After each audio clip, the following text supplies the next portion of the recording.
Hello. Oh, dang it. Hello. Hello. How is everyone? How is everyone tonight? Hello, hello. My name is Vesper Fortune, Bad of Fortune, Witch of Fate, and I have started really, really fucking early tonight because I wanted to. And now I am scrambling. I'm Shibuya scrambling. I'm recovering from sobbing about F14. Yes, I saw that. I saw that. The sad be real. The sad be real. It's a good sob at least, yeah. Shadowbringers hits right in the feels. They really did that. I'm sorry. I'm kind of last minute promoting. Hold on. I'm promoting. I'm promoting.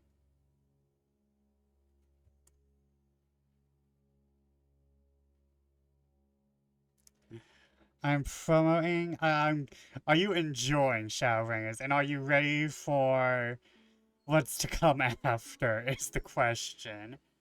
Oh, why do I have? Oh, I need that up. I don't need this up or this. That's my emotional support tab at the moment that I promise I'll get to in a hot second.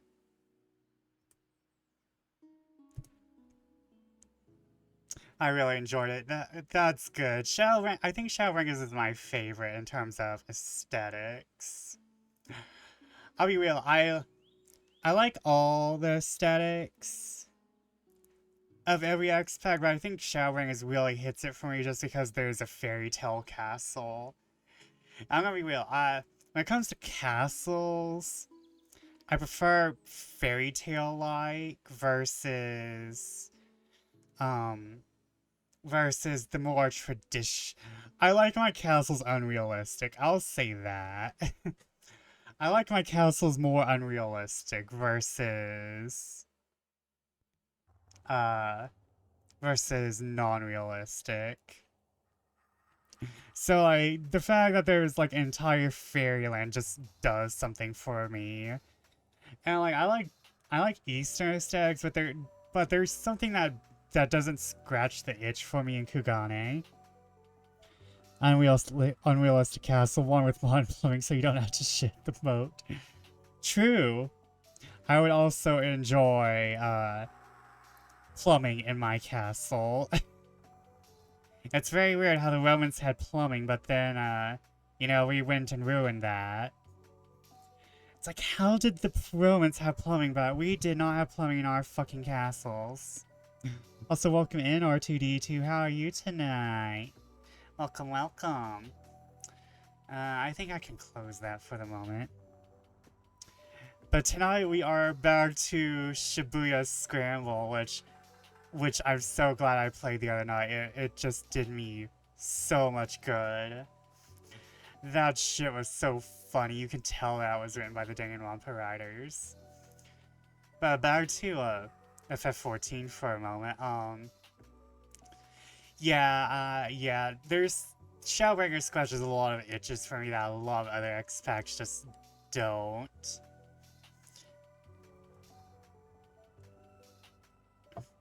And I kind of like Dawn Trail. Dawn Trail is gonna get me into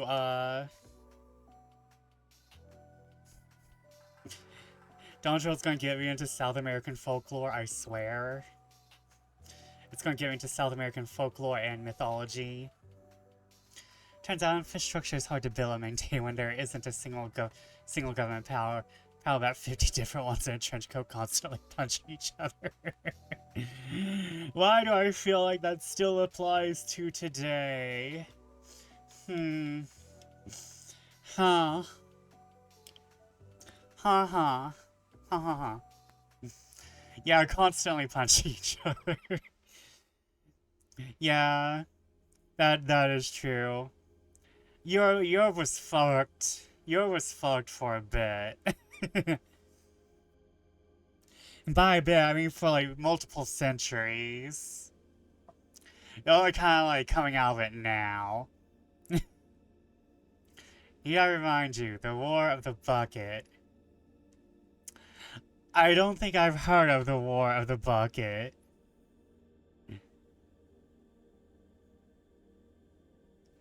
Hold on, Google.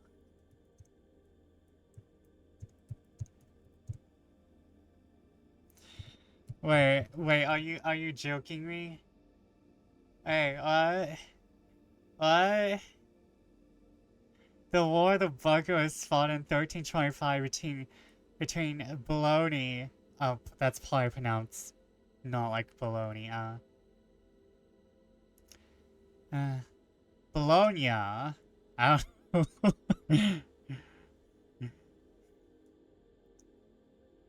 The War of the Bucket, or the War of the Oaken Bucket, was fought in 1325 between the rival city-states of Bologna and Modena.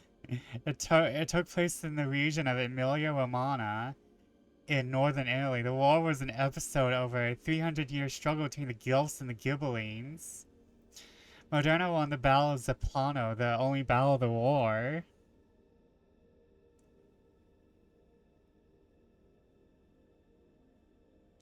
Oh, okay. Okay. In fact, the war was declared because Modena had captured the Bolognese castle at Montevideo. But the myth is that the war was caused by a Modenese stealing a bucket from a Bolognese whale. Well, not a whale, a whale, a well. I feel like I've heard of this before, but I don't think I've ever heard it called the War of the Bucket. Because I feel like I've heard of the Battle of Zeppelino. I feel like I've heard of this sometime before. Oh, maybe it's one of those things where, like, I heard of it, and, like, secondhand devoured it, secondhand ingested it. I watched a lot of Discovery, and and a lot of that knowledge has been lost to the memory banks. Some of that knowledge has been moved from my Final Fantasy XIV rotation. Some of that knowledge has been removed so I can write fanfics. Now it's coming back to me, though. But I have learned, whether it's anew or again, the War of the Bucket. I have to I have to save this for people, because there's two people called Bucket in one of my other Discords. I'm like, hey, did you guys know you had a war? Did you guys know you had a war? But thank you, R2D2. I have learned today. I have learned. Oh, I forgot to activate Mix It Up. This is what I get for starting early. This is what I get for trying to start at 7:30. I am scrambling. Shibuya's scrambling. But, I'm so excited for tomorrow. Tomorrow's more D&D for me. Tomorrow's more D&D. I'm so excited because it's just this is my first ever campaign and it's going so well. Because Trainer, especially the funny and stupid shit that was happening in history, I feel like I've been taken that because when I was a teenager, I didn't really have something I particularly enjoyed watching besides anime. I was just a TV watcher. So I just have some like very random knowledge from the fact that I would just watch anything that mildly interested me.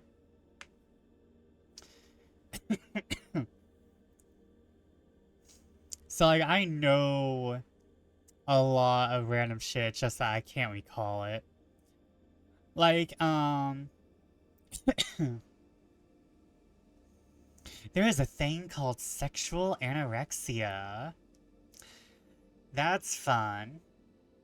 I forgot why it's called that, though. I know it exists. I think that was right when TLC was turning into trash. When I learned that.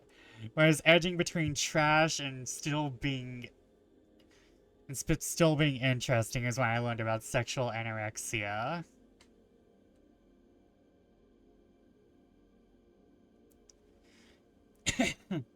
Why am I coughing all of a sudden? Oh no.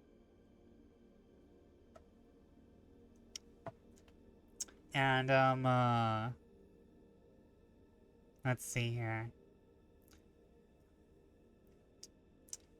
I watch a lot of sexology stuff. There was like this six-part series called Sexology on the History Channel. I know that and that's where I learned about how Playboy did not used to be entirely nude. Playboy wasn't nude until I think, Hustler came out and was showing vagina. I think it was Hustler. I know it was another mag that was like, oh, we're gonna show the vajayjay, and then Playboy was like, oh, now we have to too, don't we? Right now we have to show vagina. Now we have to put in more work. And so, I guess that's what y'all learned today. Playboy didn't used to show vagina. They used to be boob only, I think. This just reminded me that I live fairly close to the Museum of Sex.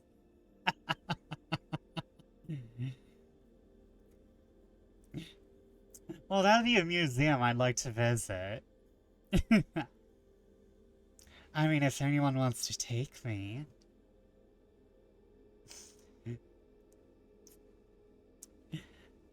But it's so nice seeing y'all in here.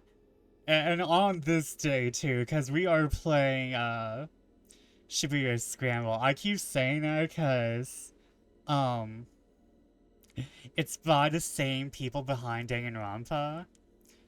And you can tell the writing is there. The writing is there, and it's so amazing. I went fucking insane Sunday, cause I was running on fumes, and I played this game and I just lost my damn mind. I'm gonna be real. You can go watch that VOD right now, because I think I hit new levels of unhinged that I haven't hit before. So, like, it was pretty great, yeah. Yeah, Solar was there. It was amazing. And actually, let me go ahead and get us into that, cause... Oh, wait, hold on. Why am I... Wait, why am I here? Oh, yeah, that's right.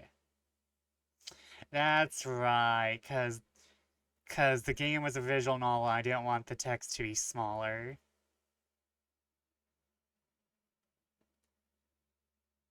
Oh, and my window capture's already on. That's so good. Okay, hold on. Desktop audio, why you do this to me?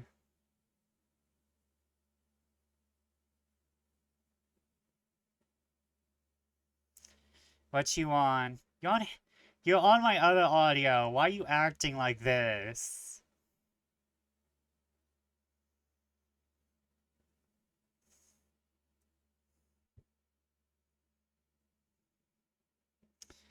Okay. Hold on.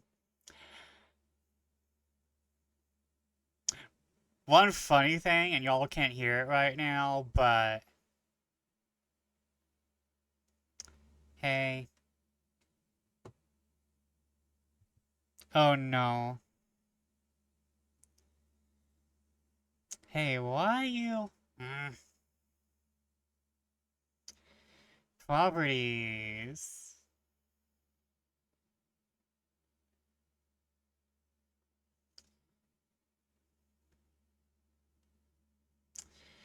Oh no, my audio is being weird again. What has happened to OBS? Does anyone want to explain what has happened to OBS over the past few days? Because I feel like I've just been fumbling with OBS for 2 straight days, and I don't know why.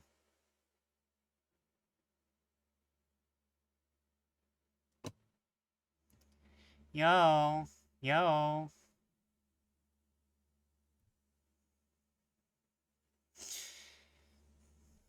Hold on. Oh, wait.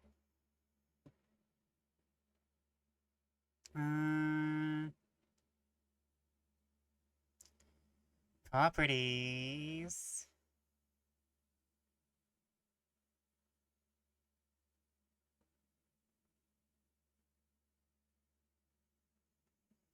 Okay, we're... Advanced audio properties, what? Guys, I haven't changed anything.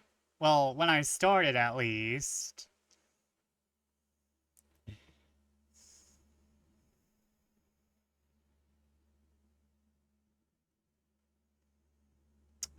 Okay, hold on.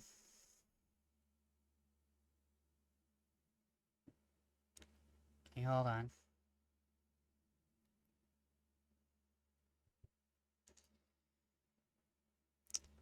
Okay, that's not working. Okay. What? I have tried both of my... Hold on, wait. I hear the music, but I just gotta check. Is my Bluetooth on? Am I hallucinating? It says it's on. When the scuff is so bad, you don't know if you're hallucinating music or not.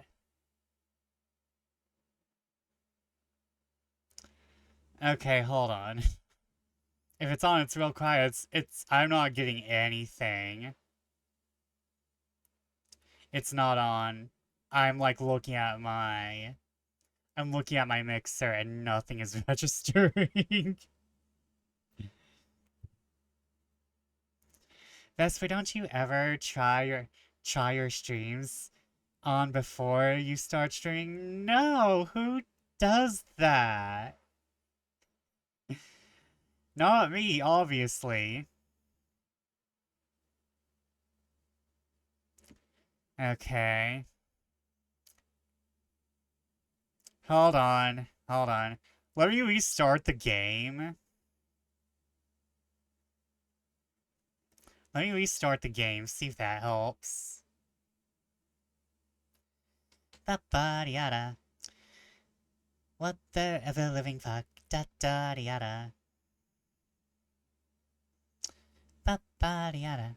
Da-da. Ba-ba-ba-da-ba.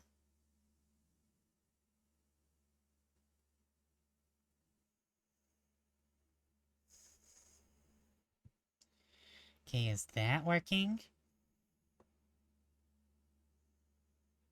It is not. Okay, close again. Switch properties to headphones. Switch power to headphones.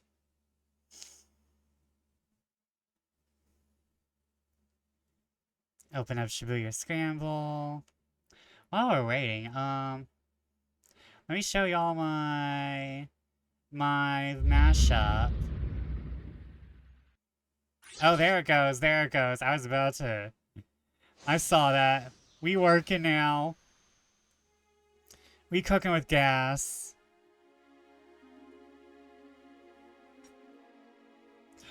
Also, can we just admire the FF9 music we have going on for this fucking opening? I know there's other things that sound like this, but this sounds like FF9 music. Okay, everything's working. The scuff is over. The scuff is done. Hopefully. I say that now.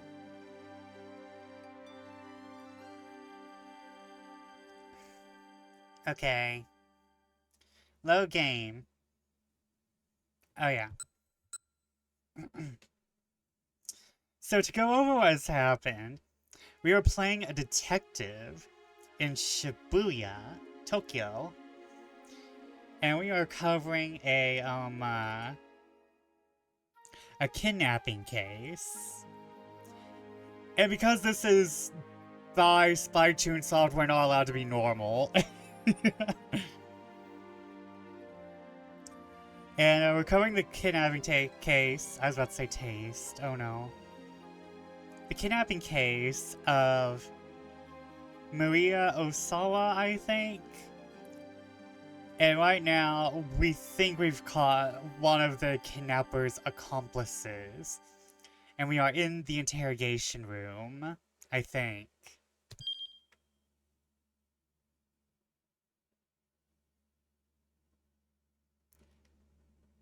Please don't put me...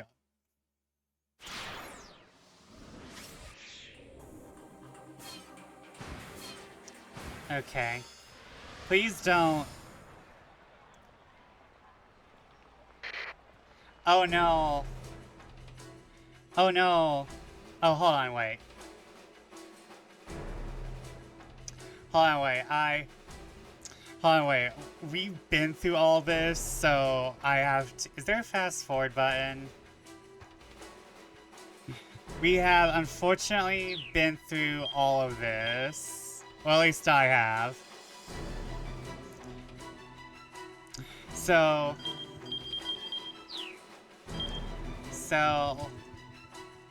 I was unfortunately in the interrogation room. I couldn't find how to fucking save the game. I couldn't find how to save the game. So I just kind of closed it.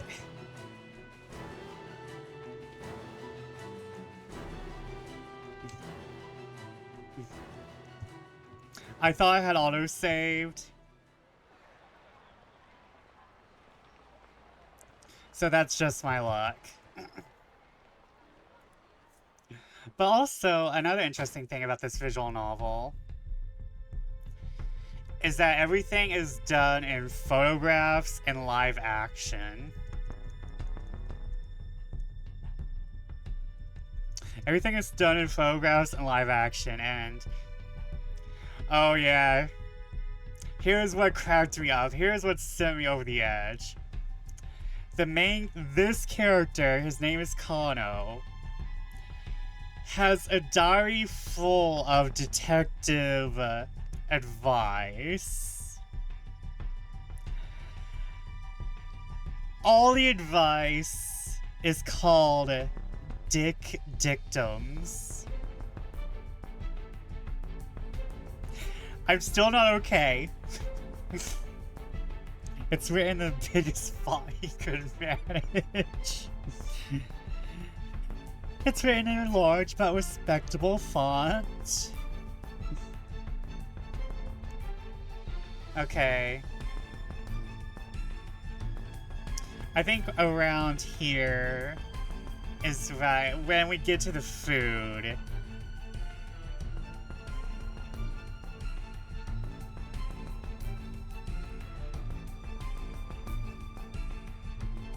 Yeah, he calls it his dick diary. The dick diary, full of dick dictums. Yeah, it was after haste makes waste, is where I decide to leave. Kano returned to confront Aki once more. You were there to act as a distraction to mess up the investigation, weren't you? Huh? Aki looked a bit dumbfounded. What are you on about? Dick dictum number 55. I had my ASMR voice for the dick dictums, didn't I? Okay, I'm remembering now. Oh no. Oh no, I made a lot of decisions Sunday night that I will regret. Dick dictum number 55. The truth hungers to be free. Okay, yeah. Yeah, we got through the food. You hungry? Got some katsudon if you like. Aki nodded silently. Aki devoured the bowl of katsudon with gusto. It looked like he hadn't eaten in a while. Alright then, spill it. What's this guy after? Aki shrugged. I don't know. He murmured, a thick slice of egg-laden pork between his teeth. How many accomplices you have? Kano asked. Aki just shook his head as he inhaled his food. Resignedly, Kano flipped through his notebook once more. Let's see, number 115. Use the lights to your advantage. As minutes ticked past, he found himself referring to his book again and again, trying a dozen different methods to tease out whatever his suspect might be hiding. The experience began to feel strangely surreal, the two voices echoing hollowly, ugh, in the interrogation room. Eventually, Kano looked at the clock and realized the questioning had been going on for nearly 5 hours. He still hadn't made any headway. What was he supposed to do next? Tatano would know, but he sure didn't. Greetings, salutations, and furthermore, mandatory overtime. For those of you who want me to stop this bit, not gonna happen. For those of you who need investigation advice, ask Dick Dictum. For everyone else, hi. Hello, RX-Man, how are you tonight? Are you at work right now? I mean, good for you. Good for you if you're, just got home. I was just about to say, good on you if you're slacking off, because honestly, we all kind of need that time on work where we're not doing anything. I know there was far too many times when I worked at the Buck Corporal when I was like, I don't want to do anything. Just let me text. I was a good worker. I did everything that was needed of me except for on my last day of work. Except for my last day of work.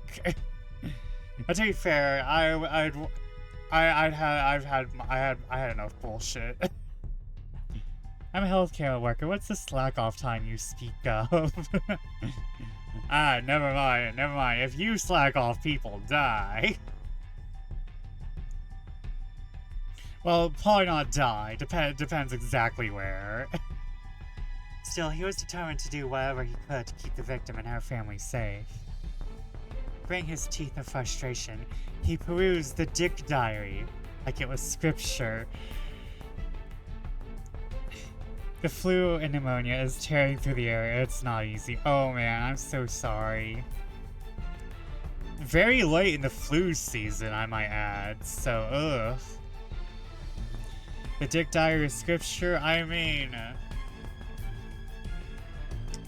I've seen some dicks worth putting in the scripture, not gonna lie.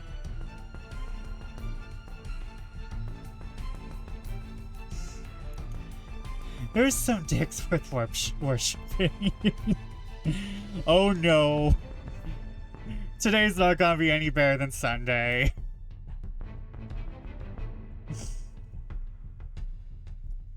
Number 116. The monotonous question was clearly tiring Aki out. Oh no. I see my unhinged has come back for round 2. His eyelids drooped like they were beginning to get heavy. Number 117. Get them when they're tired. Kano's eyes gleamed. You're part of some criminal gang, huh? Aki's head slumped forward heavily. Nodding off was basically the same as nodding yes, right?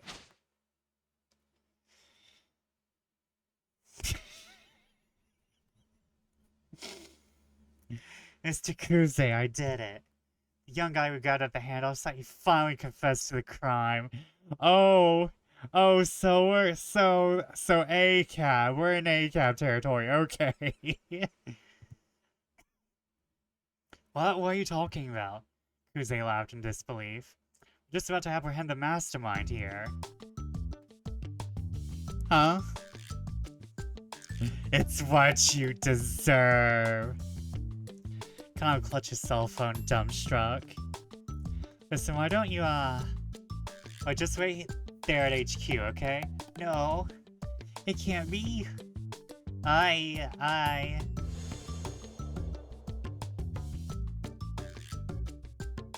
Oh no, he just wants to be a master detective. After the kidnapping case wrapped up, Kano tendered his resignation.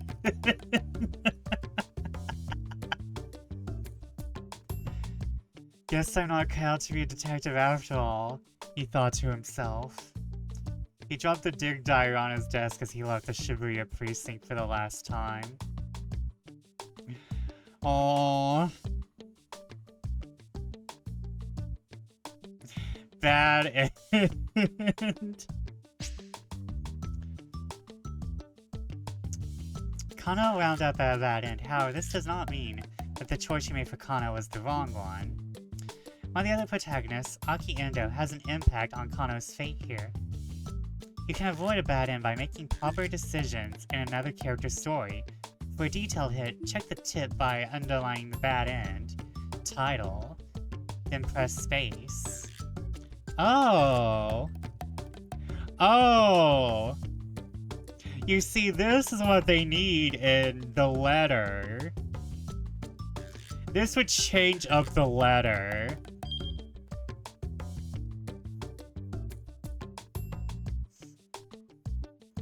Kano had every reason to suspect Aki Endo, but arresting him turned out to be a mistake. If Aki hadn't approached Hitomi, this wouldn't have happened. Try playing Aki's story up to 10:30 and make a choice that keeps him from going up to her. If you do that, Kano won't even have a chance to arrest him, and things should play out differently. That is the bad end. That was just thrown in for the heck of it. I have to keep stopping stream because you were too generous. What are you doing now? What are you doing now, huh?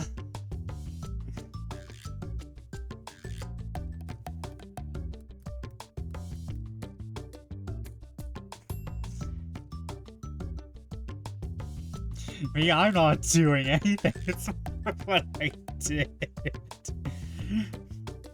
I can't leave you. I can't leave anyone alone here with money, can I?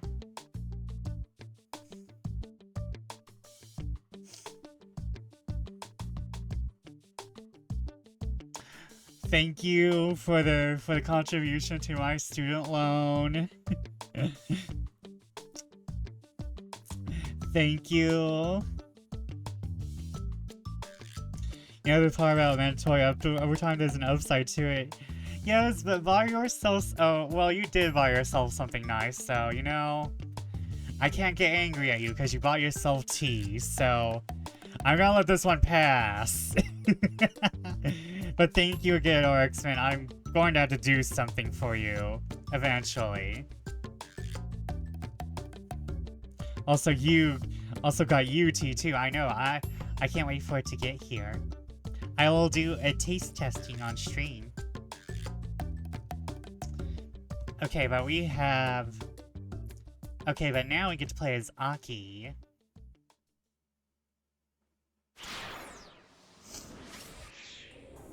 You can now select Aki Endo, one of the other protagonists.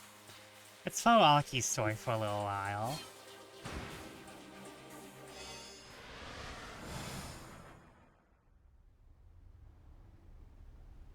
All 4 flavors? What do you mean?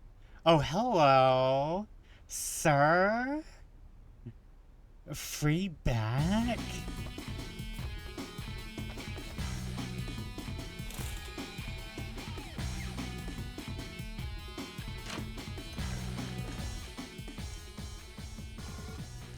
Aki Endo called out at the door to his father's room. Okay, I'm heading out. Sure. His father sounded unconcerned. He didn't even open the door. So you don't want to stay here in the shop? It's not like we're gonna get any customers. Aki grimaced. Yeah, I guess not. The drawer by the front door held a stack of heavy-duty trash bags. And you said for me to take a closer look at the throne? Huh.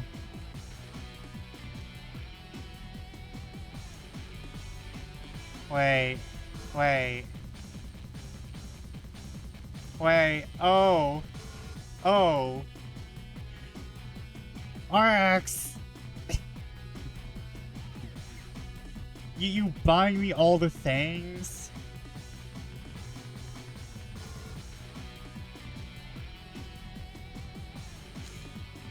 And maybe read the gift message.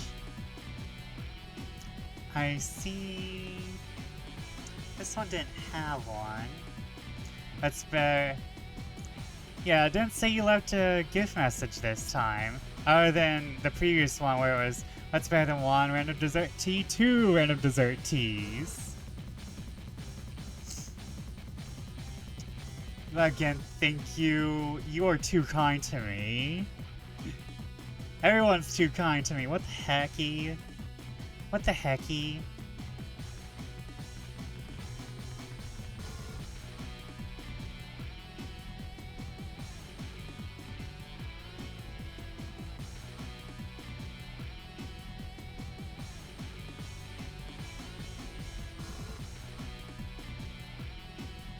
There's Dick Dictum 37.5 when the suspect won't talk. Drink gourmet tea.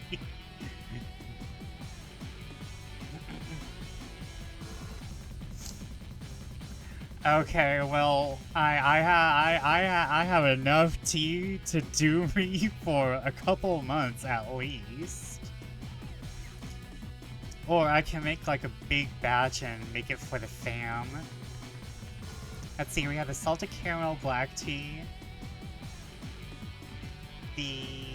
and the Stargazer caramel matcha as the newest additions.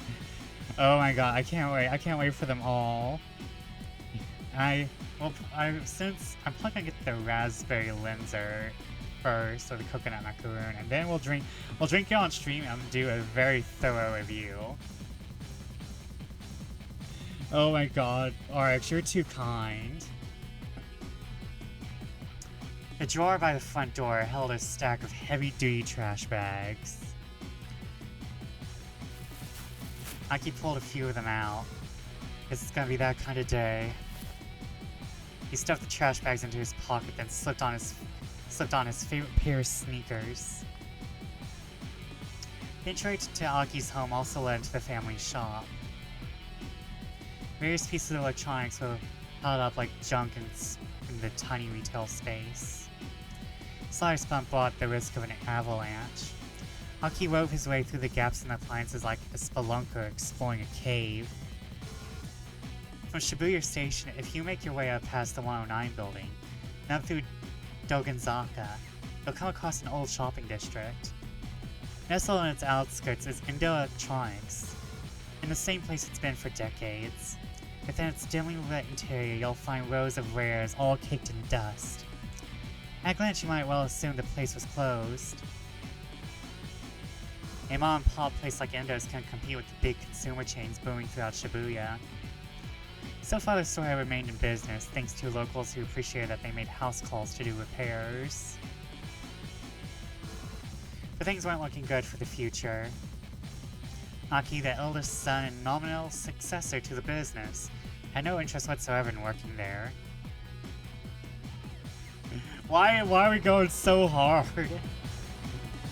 This music's so hard.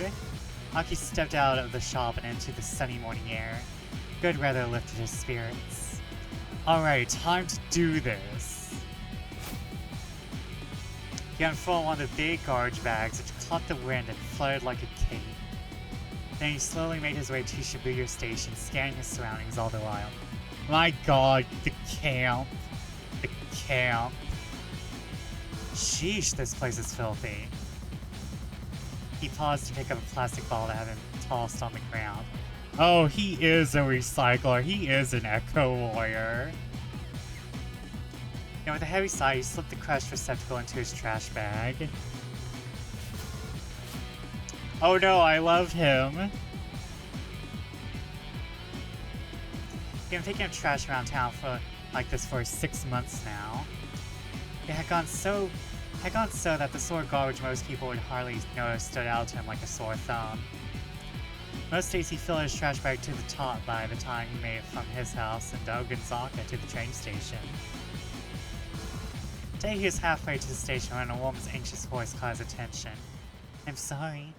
I'm in a bit of a hurry here." He looked up and saw a timid-looking woman being confronted by 2 men. One with brown hair and one with black. My god, those outfits! That's some 80s shit right there. That is some...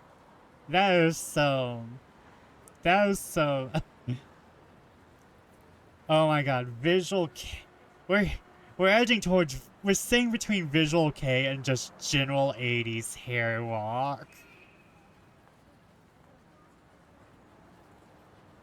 From the look of them, they guessed the men were scouts for some hostess club. He ran to the sort of thing frequently on his trash cleaning walks around town. Another kind of trash to take care of. Aki quickly interposed himself between the girl and the 2 recruiters. "Hey, can't you see that you're bothering her?" "Huh? Who the hell are you?" the 2 men glared. "Take a hike, pal."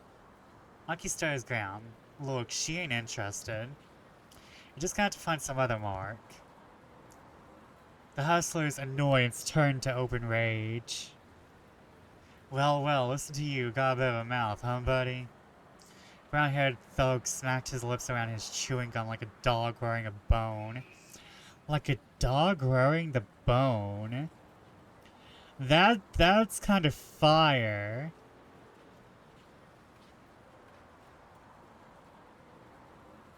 "Who am I? The garbage man. I'm gonna take you out." How about we take this someplace more quiet? I know what this means, but you know what? It's another reason for me to bring out the ASMR voice. Someplace more quiet.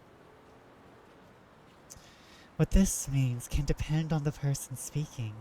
To a young woman, let's go someplace more quiet might suggest a cafe or a park. But to a street punk, it might mean an ally where passerby are unlikely to interrupt.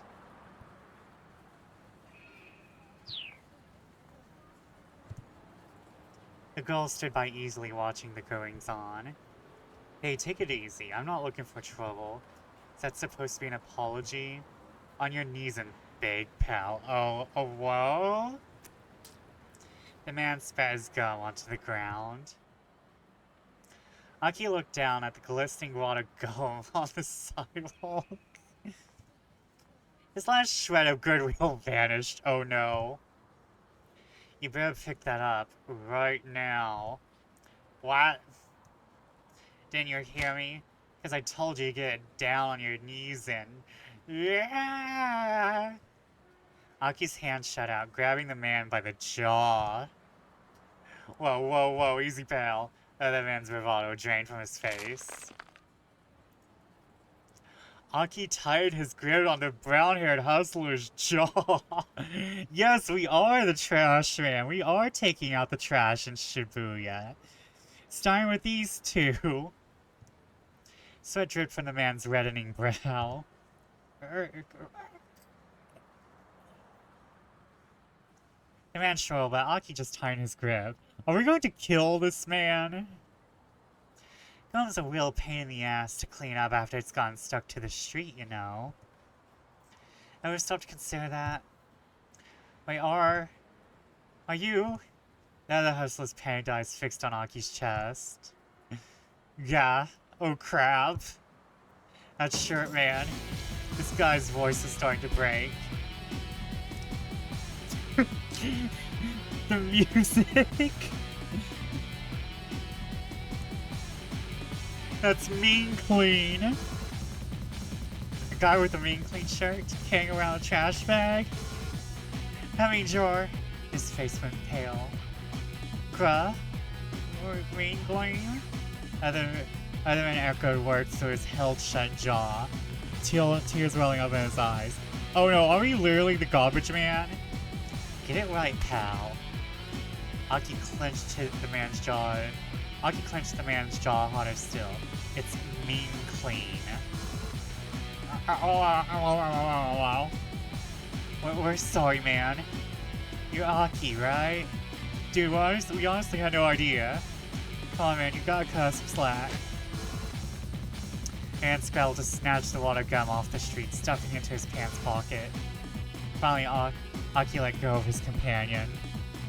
The brown-haired hustler's face was twisted up with fear. Tears streamed down his cheeks. And we're doing this in front of a girl who has no clue what's going on. This poor girly pop just is standing there watching this. Gasping out hasty apologies, the two thugs scampered off. Hey, so... A smile came to the girl. Are we going to really tab on girl? Oh, girl. I guess we are.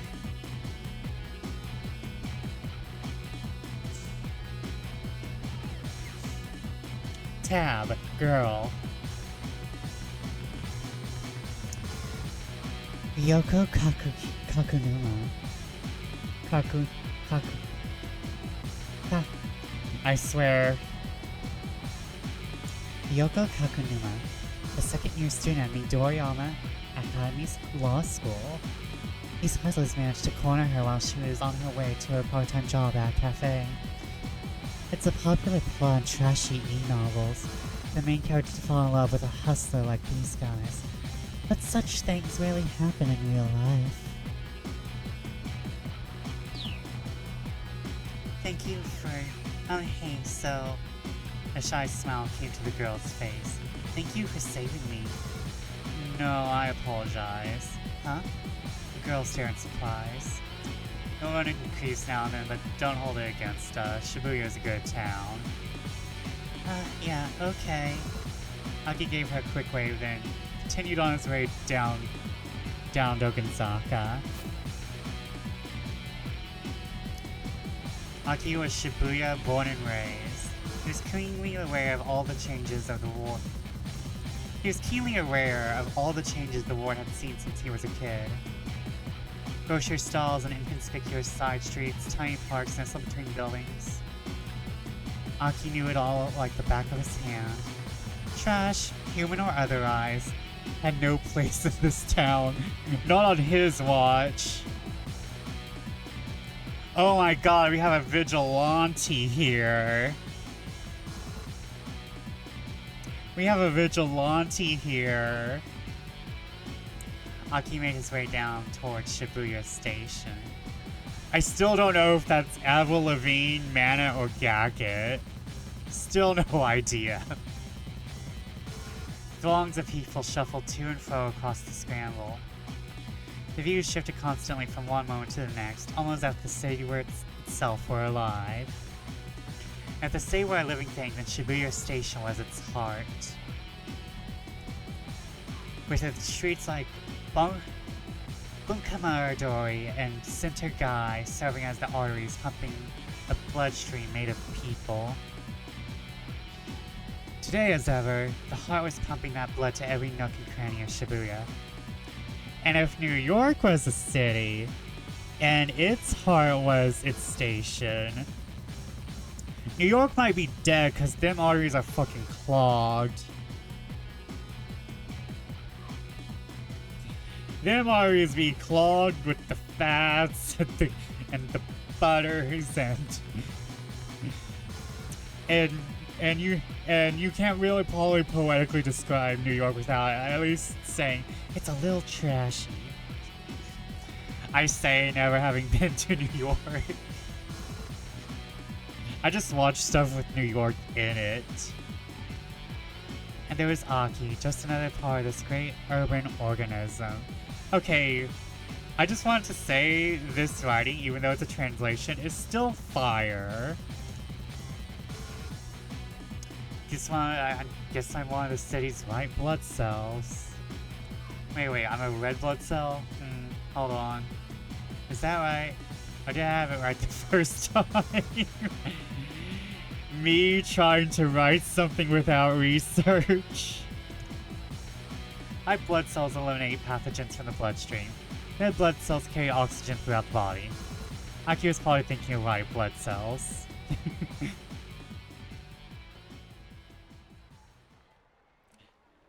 Emerging from his reverie, he noticed a rather conspicuous young woman standing by the statue of Hachiko outside Shibuya Station.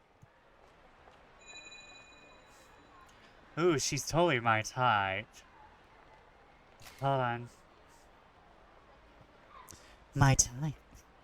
To be someone up someone's alley. To be someone's cup of tea.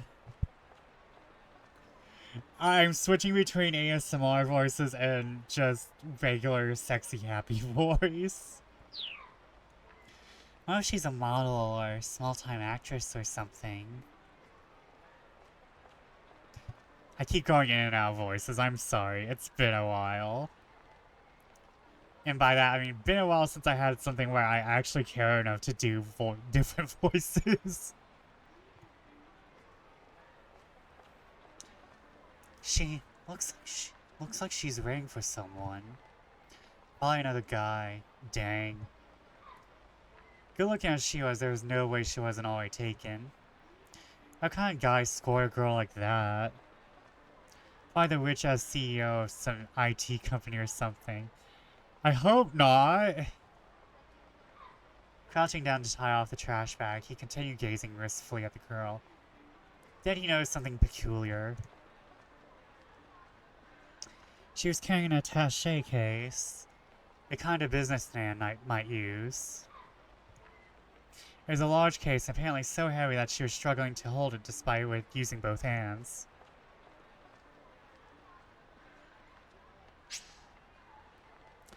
He reached a decision point.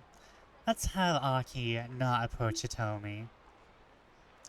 Use arrows.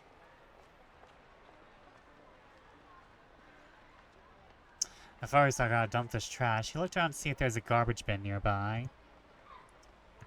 First, I gotta dump this. Now, Aki won't approach Hitomi, which means he will avoid being arrested by Kano. At the same time, Kano's fate will also change. And he will no longer end at a bad end. So let's switch back to Kano's store using the time chart. Press F2 to open it. Ooh, time chart. This is a time chart. It shows the protagonist's progression through the story. Decision points are marked with the branching arrows. Kano's fate has changed based on Aki's actions.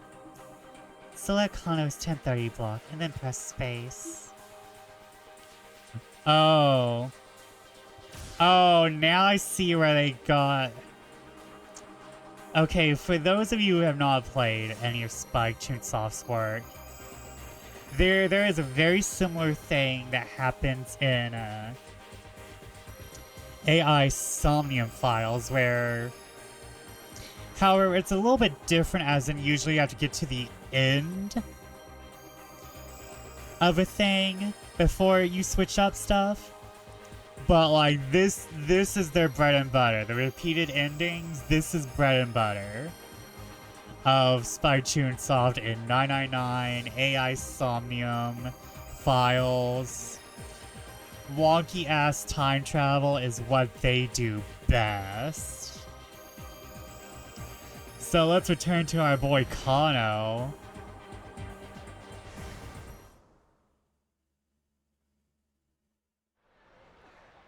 Suppose you could call that. Kano gave a wide chuckle at his partner's lack of shame.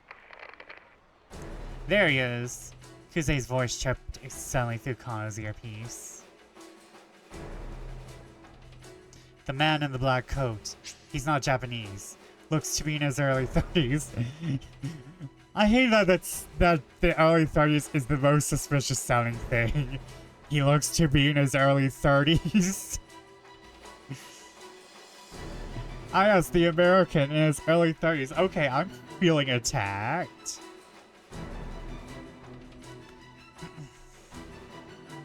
Previously, Aki got mixed up with Kano and the police, but now another man has appeared instead. By changing what Aki did, you've also changed Kano's story. A foreign man had emerged from the crowd about 15 feet from where Hitomi was standing. He made his way toward her, his expression blank.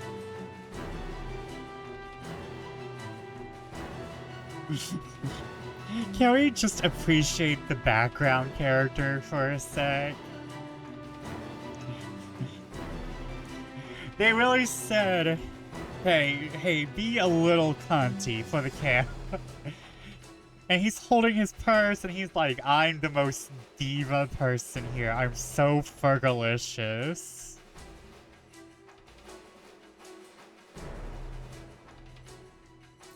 Our man be so fergalicious. He didn't match the description Hitomi had given them, but Kano felt a jolt of nerves all the same. Like Danny DeVito, Garbage Jane. I don't know. I'll be real. I haven't watched any Danny DeVito stuff. Maybe the kidnapper was using an accomplice to snatch the ransom payment. Alright, Sasayama raised an eyebrow. This may be our guy. This was it. And, whoa, that's a lot of chest hair too. Holy hell, it's Vesper. And you're late. Where were you?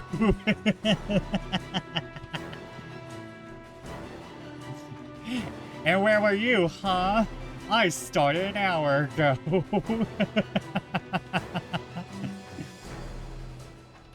I'm kidding. How are you tonight? Whatever. We actually have ads soon, so I'm gonna pause. How are you? Good, how are you? I'm about to get water, because I'm out of water. I decided to do early stream. I decided to do an early stream, because you know what? I felt like it. And I'm sorry, I got out of the office late. No worries. I joke. But let me go get some water, and then we'll be right back to this. Be right back.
These ladies loves Goose Banks. He's got that episode 3 Anakin work. Also showed my Danny DeVito garbage man. Oh.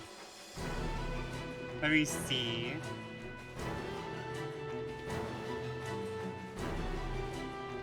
Oh, okay, hold on. Memes. Ah, I see. I need to watch, Sunny in Philadelphia, is that what that is? That's Sunny in Philadelphia, right?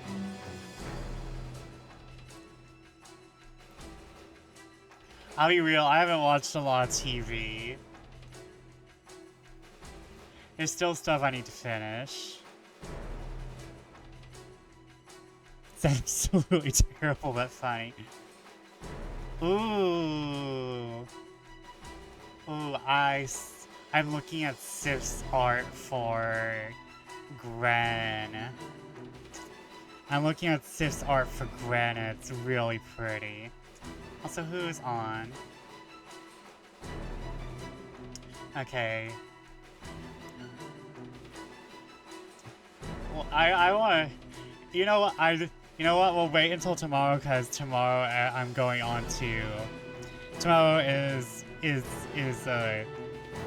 I almost said Color Tales night, but no, Trial of Hearts. Tomorrow's Trial of Hearts, so we'll be, so we'll be seeing Gwen's new art. We'll be seeing Gwen's new art tomorrow. And I can't wait for tomorrow. I'm like so hyped for D&D now. Because I have so much shit happening tomorrow. I might actually... I get a lot of comments from someone that I steal the show, but tomorrow I might actually be stealing the show. Also, yes, the ladies do love the bangs, but so do me. I also like these bangs. He looks evil. He looks fuckable. I might finally have my own trashy man. Like, I have the bestie who loves all the trashy men. And normally I just like mid dudes. I'll be real, most of my anime husbandos are just kind of like very normal looking guys if I think about it too hard. Like, I have a few of the ethereal pretty men, and then I just have normal ass dudes. I have two categories. Angels and demons, and like pretty things, and then this normal schmuck. Episode 3 Anakin is a big compliment for me, absolutely my type. Yeah. This man might be evil, but he can get it.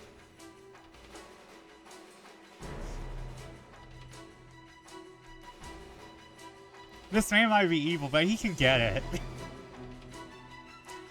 Also, can we talk about, like... I'm sorry, I'm going so off topic, but can we talk about the design on his collar? Like, how down it goes? Like, you know they did that on purpose. Like, they were like, we need to make this man look more evil. Let's play with his collar. I don't know why, but that, like, downturn of the collar kind of really does it. Is he wearing the same shirt as Purse Man? I think he might. I think Purse Man has gold buttons and he has silver buttons. But they might be shopping at the same store, yeah.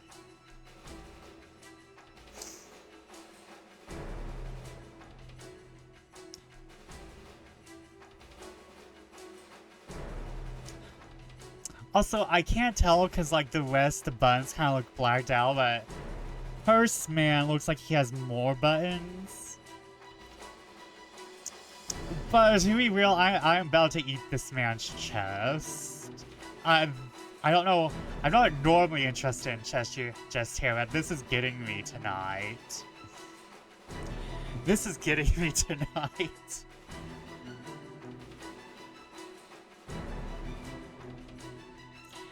Like, I'm getting older, I'm starting to stop caring about certain things. And some things are starting to turn me on more. It's like, yo, chest hair, fine, you're just a fuzzy pillow. This is it. Connor swallowed the lump in his throat. He bent his knees, ready for action. Blood rushed to his leg muscles, banishing the stiffness that had begun to take hold. Dang it, Rob, you need to stop sounding so horny.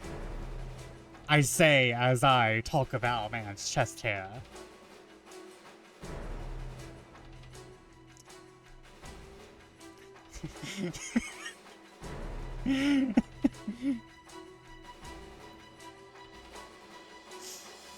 You got games on your phone?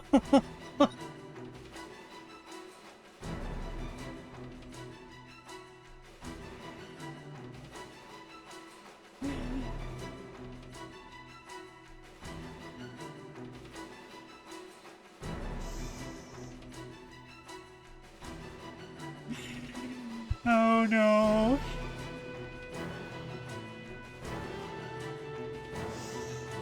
I would like to ask you about your car's extended warranty.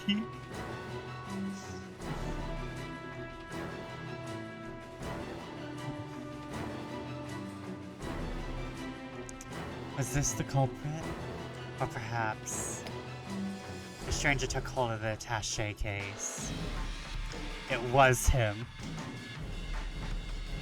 Oh, here we go. Here. This has Danganronpa vibes. En masse, the detectives began to close in. Let's go, Kano.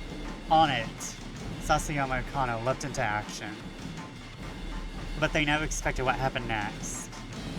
The case clutched in both arms, the man veered suddenly, running right towards them.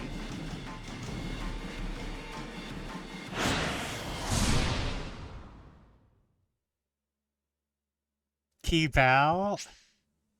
Kano's story has suddenly hit a keep out. Keep out refers to a point in the story where your progress is currently stopped. What happened next was the Bat of Fortune checked his throne. Do you have like a money thing?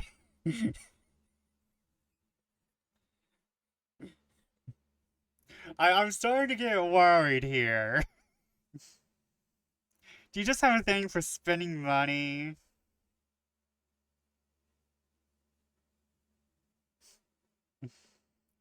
Gotcha. Oh no. Oh no. Okay. I should have caught that one. That wasn't a pun. You usually try to make it a pun.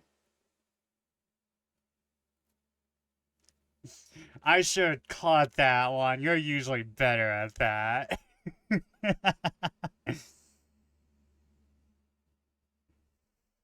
In order to advance beyond a keep out, you need to jump from another protagonist story. At 10:30, Aki has the text.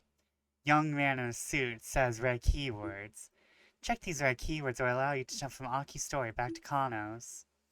Now head back to Aki's story and keep an eye out for that key phrase. Try following the story from Aki at 10:30. Approach the girl. And say I didn't give anything, only that Kano wasn't expecting you to do.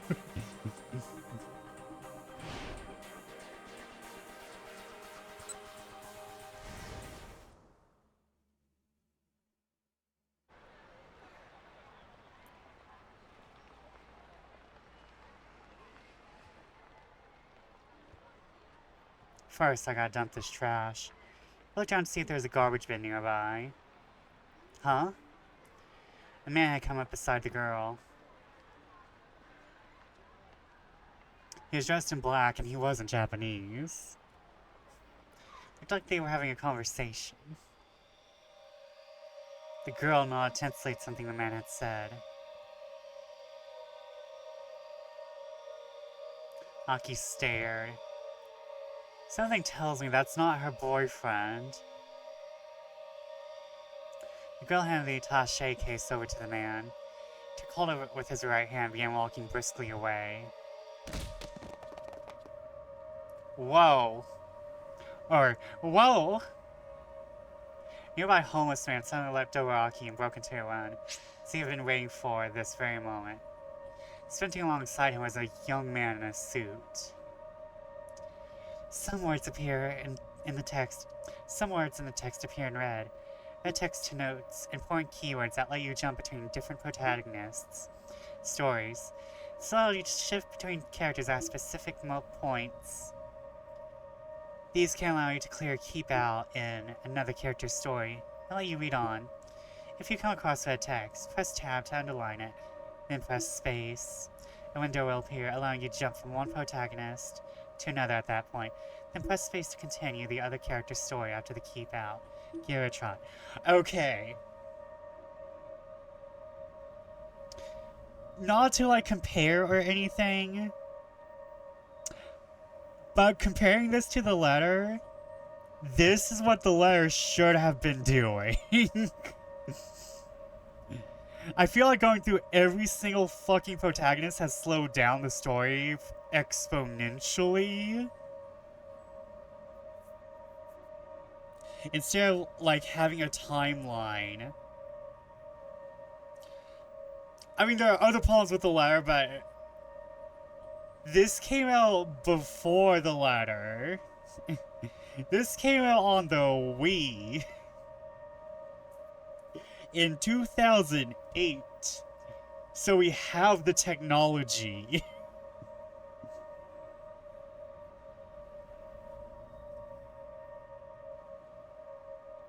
Okay, hold on, but I need to read about the homeless man. Yuji Sasayama, a detective with the Shibuya precinct, known as the cosplay detective due to strange outfits he wears on stakeouts. He's partnered with Shinya Kanyo for the kidnapping investigation. The letter isn't a story with problems, it's a list of problems with a story. That is so true, though. That's so true, and I feel bad because I know they worked hard on it, but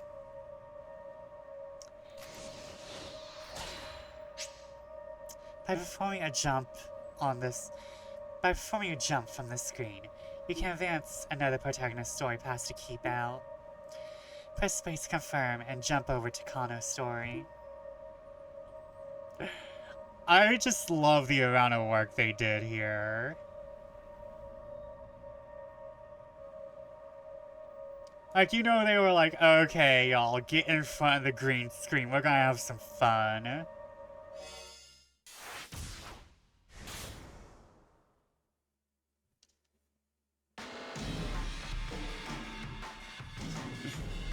So, Vesper, some people say that you're a 2-bit streamer, but I think you're at least 13 times that, and I will prove that.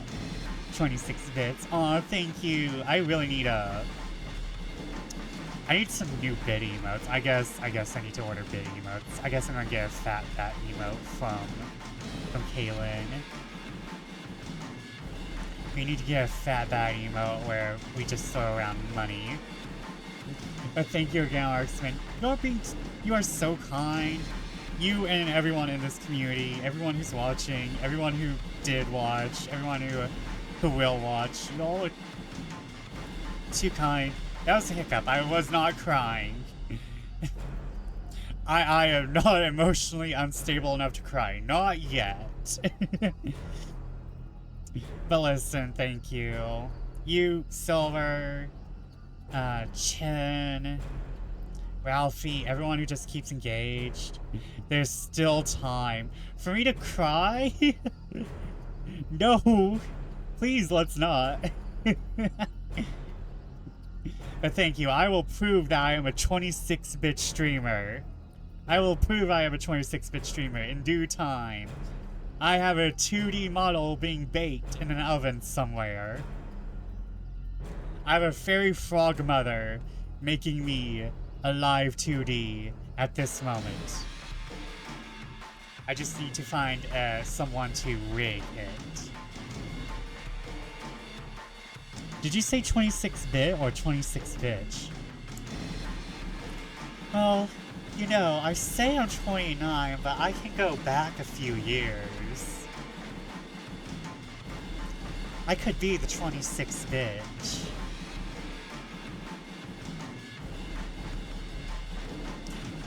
But I did say bit. Oh. Oh, that's so cute. What is that? That the doggo? A corgi!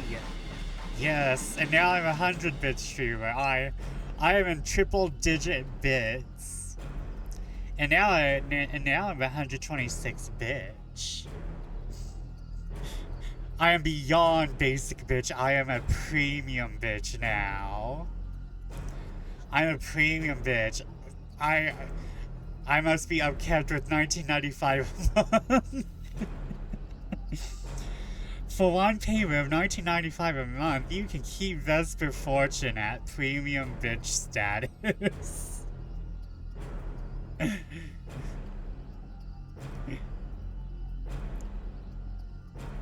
But okay, let's But thank you again, both of you. You're too kind.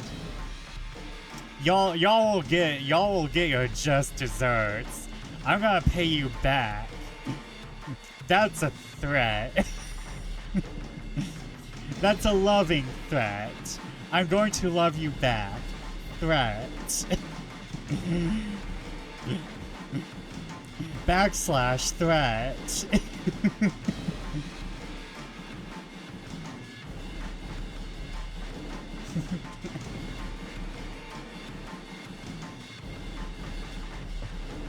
You will be shown love.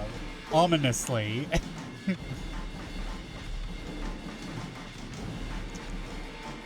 I had desserts. I have sprinkled cake with lavender vanilla frosting. I need to make something fancy. I want something fancy. Like, I want an opera cake.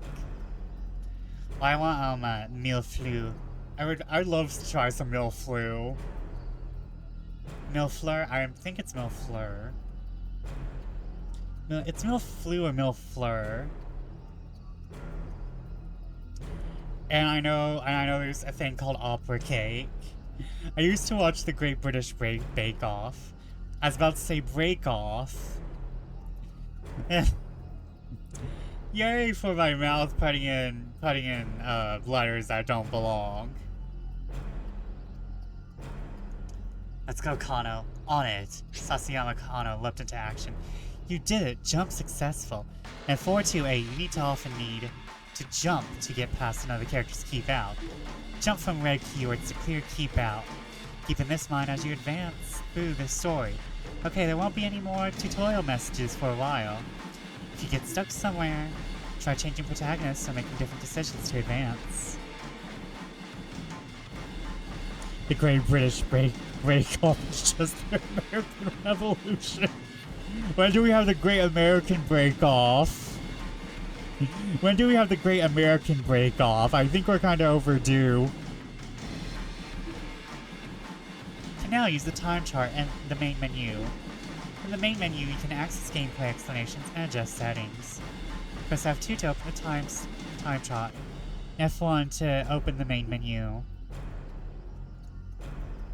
But they never expected what happened next.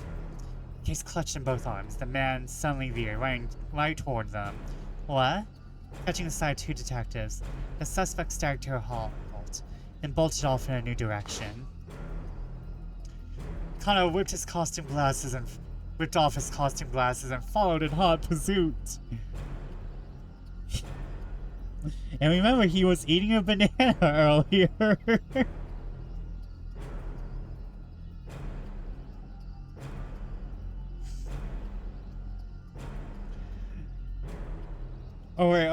No, Sasayama was eating the banana. Kano whipped off his costume glasses, so they both just threw their props away. At the crosswalk, the signal changed to red and the flow of the foot traffic abruptly halted. Just quickly, hundreds of cars all lurched back into motion.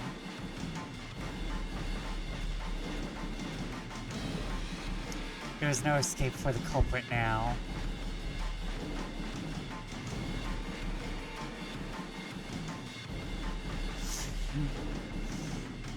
They really said, act with your faces.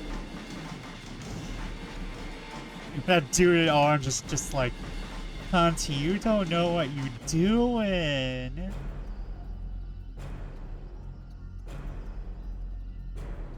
And the girl in the back just has the cat face.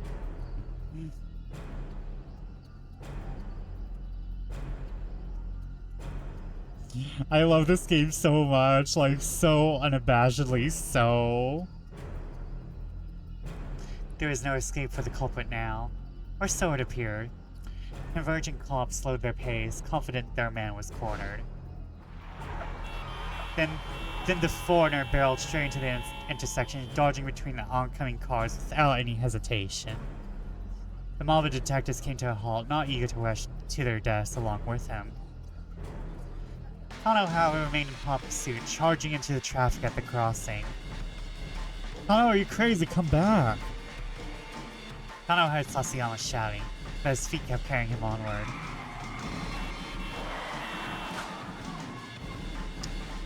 Oh no, we were almost isekai'd! Their shouts and sirens echoing all around him, Kano closed in on the foreigner. Just a little closer, and he'd be in tackling range. He leaned forward, preparing to pounce, his eyes fixed on the culprit's feet. It was now or never. Kano, back off! Don't take him down. It was Kuze shouting through Kano's earpiece. Huh? Kano hesitated in surprise. Hey, we really just been ordered not to apprehend the criminal. Let him go for now, the real purpose someplace else.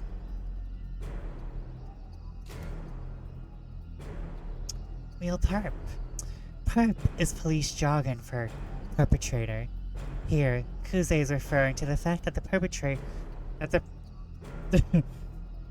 Here, Kuze is referring to the fact that the principal offender in the case must be elsewhere.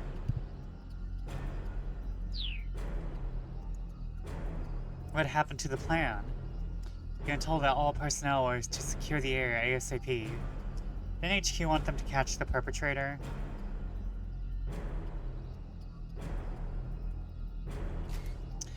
Arrest team. Police team dedicated exclusively to the task of apprehending the criminal. While a kidnapping case is in progress, the roles of the officers involved are carefully designated so that every officer is ready to take immediate action as the situation develops. Typically, tried and true veteran MPD officers are put in charge of teams for breaking into buildings or apprehending the suspect.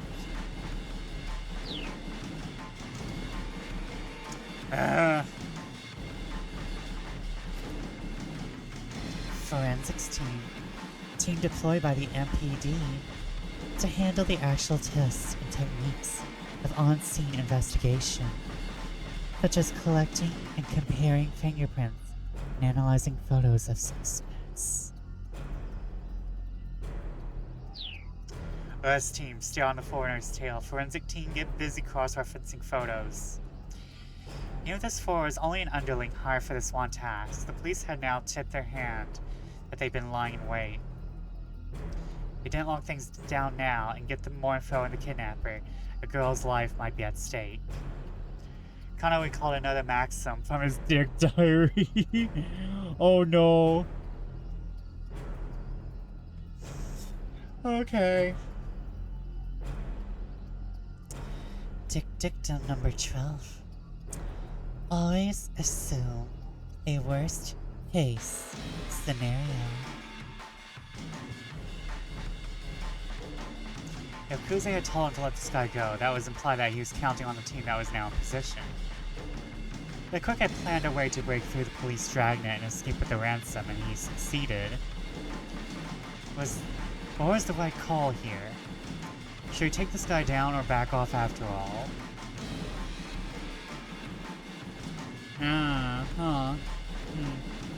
Well, I know from the other storyline, I know from his bad end, that they were catching the mastermind, so he has his own job to do.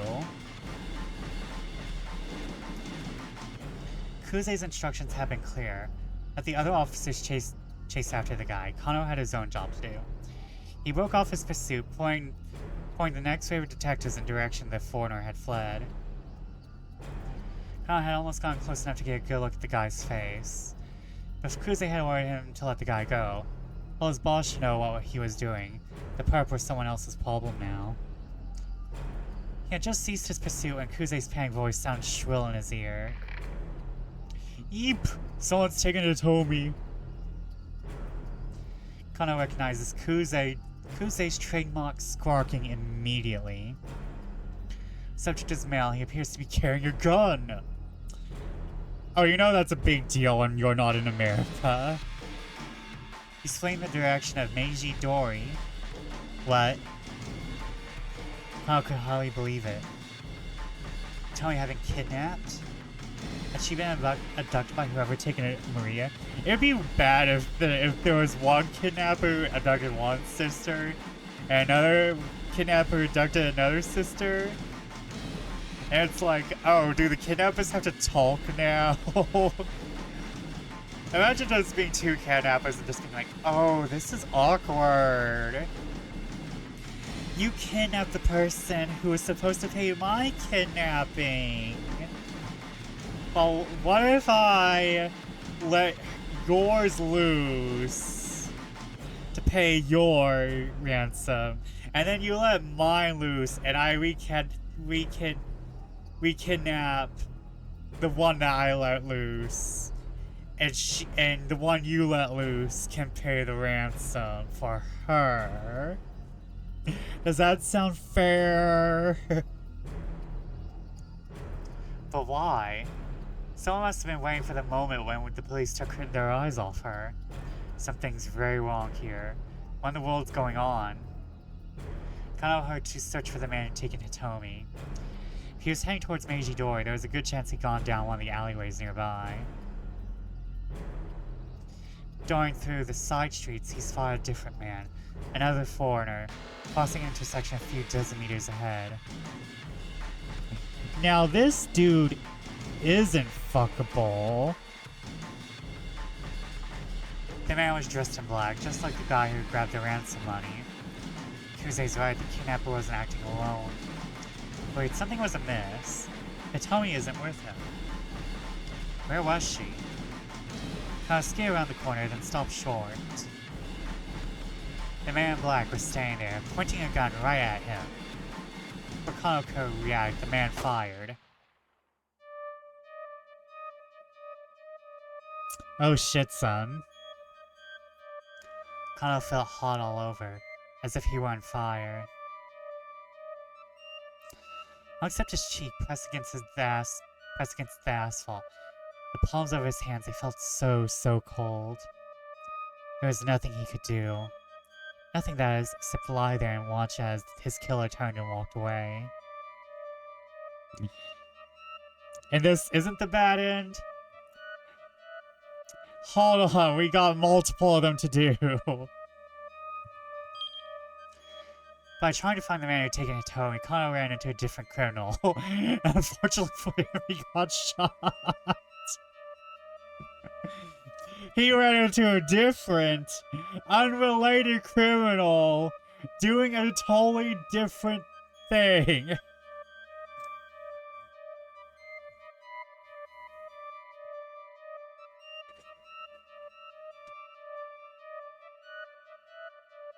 Isn't that Heavy Rain in a nutshell?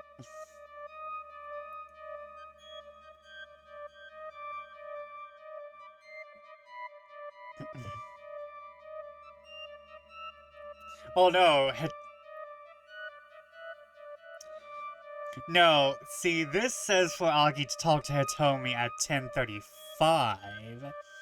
So this is later on in his timeline. So he still talks to Hitomi, but at a different timeline. Yeah, 5 minutes makes a big difference. This is how they work. So F2.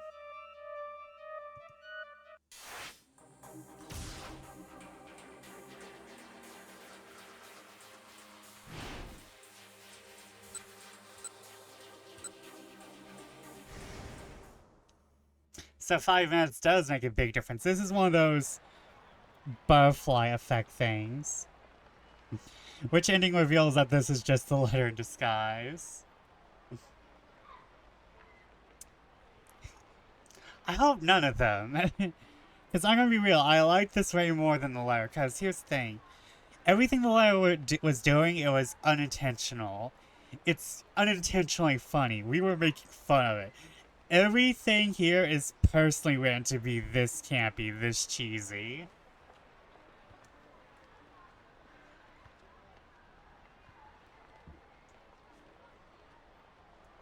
Also, yes, it should be a banger alert. I think the same people behind the Danganronpa soundtrack are behind this one. But, like, either these are the same people behind Danganronpa or the same people behind Zero Escape.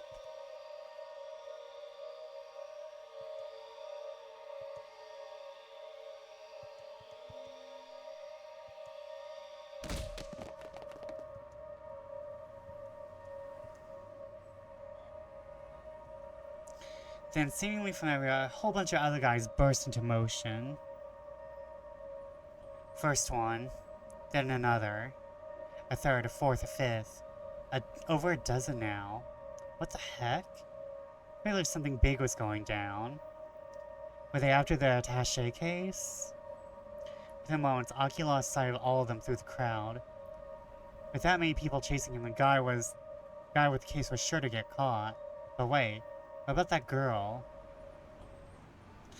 Aki turned back around. The girl was still there.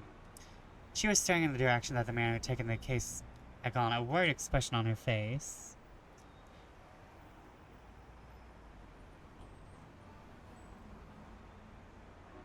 Another crazy day in Shibuya. They had to be shooting a scene for a film on location. It'd probably be a mistake to intrude. Aki couldn't shake the feeling that something was very wrong. Maybe you should talk to her and ask what was going on. Aki couldn't shake the feeling that something was very wrong. Maybe you should talk to her and ask what's going on. But just as he was making up his mind, a middle-aged man in a ratty business suit shuffled awkwardly over to her first. The filming the letter. The Japanese adaptation of the letter. Was there something wrong with one of his legs? He was using a cane to walk. Then one of his hands slipped into his jacket pocket. Aki could scarcely believe his eyes.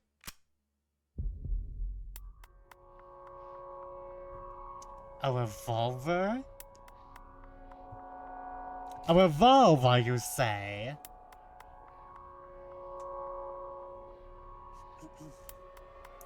Revolver. Colt Detective Special. A .38 caliber revolver introduced in 1927 by Colt's Manufacturing Company. A classic example of a snub-nosed revolver. As the name implies, this weapon is frequently carried by detectives, narcotics officers, and the like for self-defense.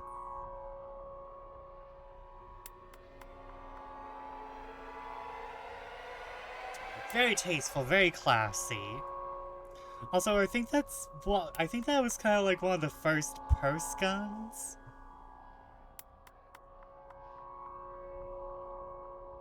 I think the snub-nosed revolver was kind of like one of the first purse guns. Suddenly, a young man came running through the crowd. Seeing him, the man with the cane turned on his heel and vanished into the scramble.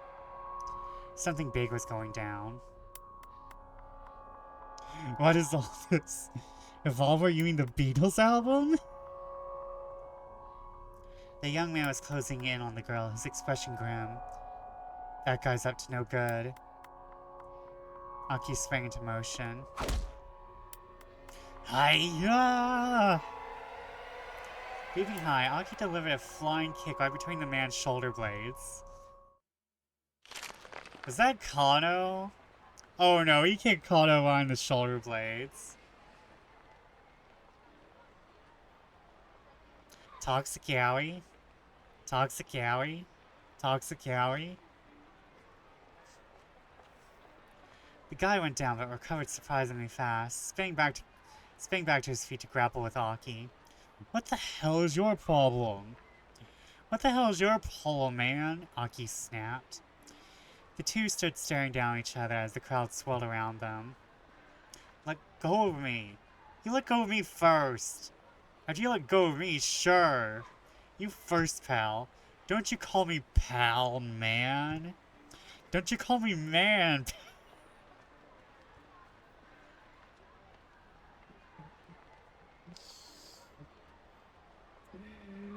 It's so stupid, I love it.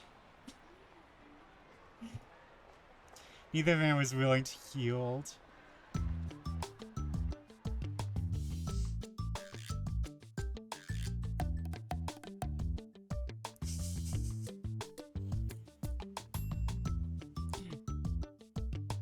Posting like an Amber Colony of shit chat.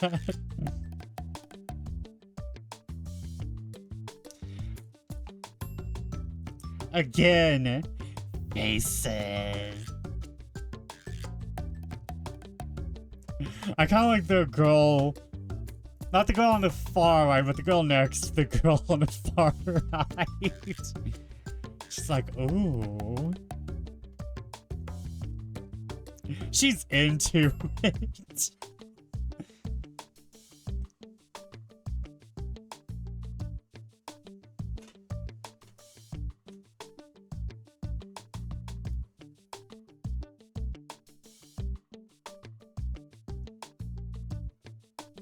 Crowd had hard to avoid the scuffle. Passerby were staring from all sides. Well, crap. Aki got a sudden sinking feeling. What the hell am I even doing? Jumped in over my head as usual. Seeing him melted away, he loosened his grip. Without further argument, the other man let go of Aki's jacket. Turning quickly away, the stranger hurried over to the statue of Hachiko, where he dropped to his knees, dejected. The girl had been standing there, was nowhere to be seen. Maybe this was the guy she'd been waiting on? The guy was clearly upset she was missing. Aki actually kind of felt bad for him. Decided it would be wise to leave while the guy's attention was elsewhere. Ugh. Getting back along the road to his house. It had gone out of his sails, and he didn't feel much like cleaning up trash anymore. Oh well, I guess I'll read some manga and go to bed. Better play it safe before the day got any worse. Now let me guess, a keep out, bad end. Okay, that probably means I need to flip between...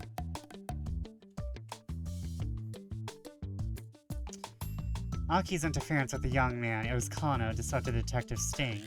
If Aki hadn't acted on impulse when he saw Kano heading for Hitomi, things might have gone differently.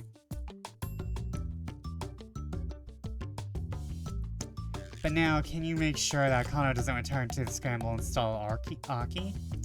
He lies further along in Kano's story. Okay, so this is basically teaching us to flip between both of them. To be flipping between both of them constantly.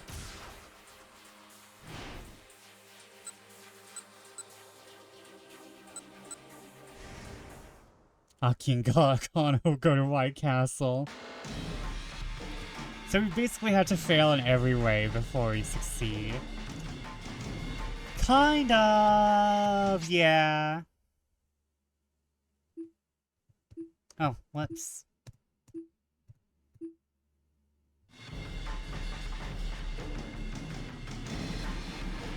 So, okay, let me, like, explain these types of games.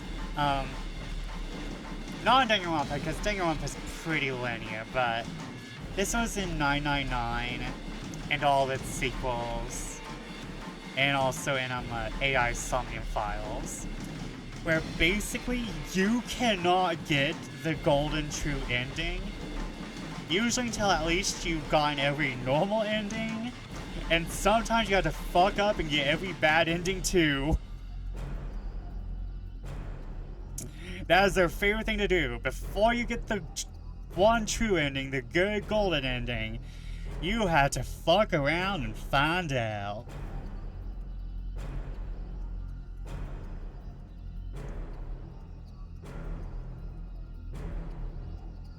I almost gotten close enough to get a good look at the guy's fate. Okay, blah blah blah blah blah. Blah blah blah.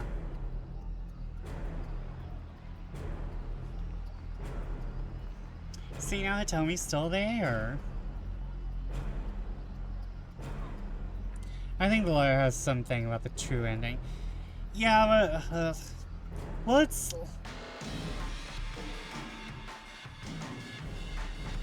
So Kano has to be shot, stabbed, hit by a blast, and suffer from erectile dysfunction before consulting the case. Listen. It's not a fun visual novel unless someone's getting tortured. In my opinion, as someone who's played a lot of visual novels, it usually isn't fun until someone gets tortured.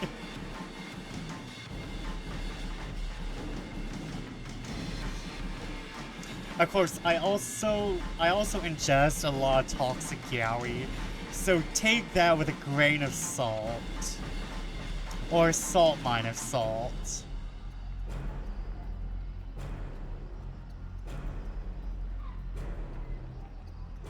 No. But this is how usually this company's visual novels go. Specifically this company's visual novel, I will say. I'll say that Spike Chunsoft has a very specific way of telling a story.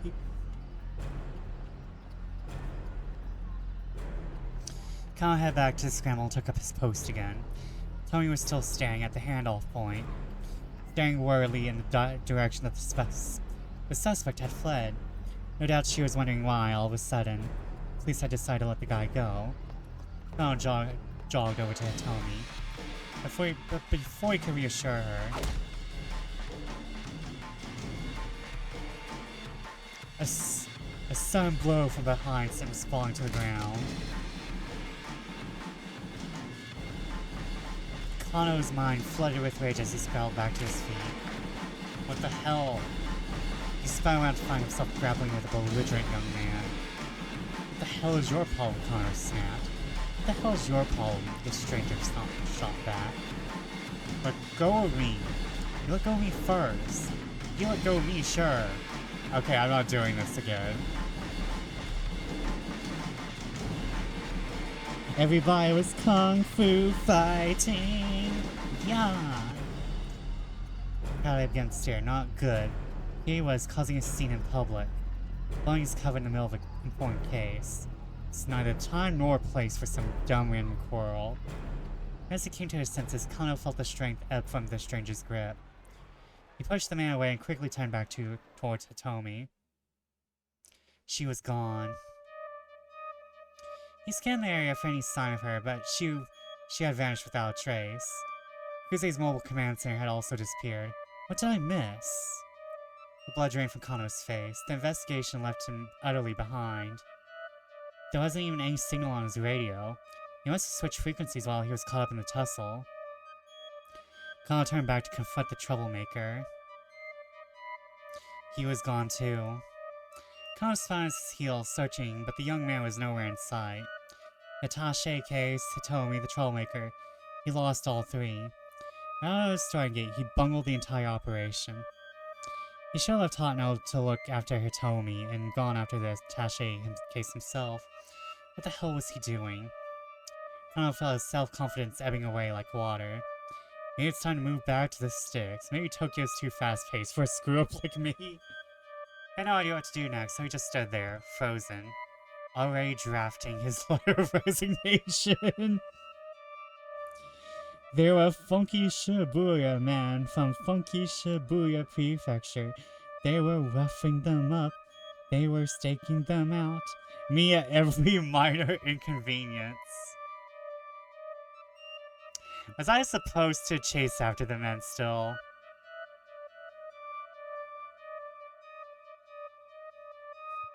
You see, I'm an idiot. Kano decided to tell me because of the scuffle with Akiendo. If we chased after the thief who took that attaché case, this probably wouldn't have happened.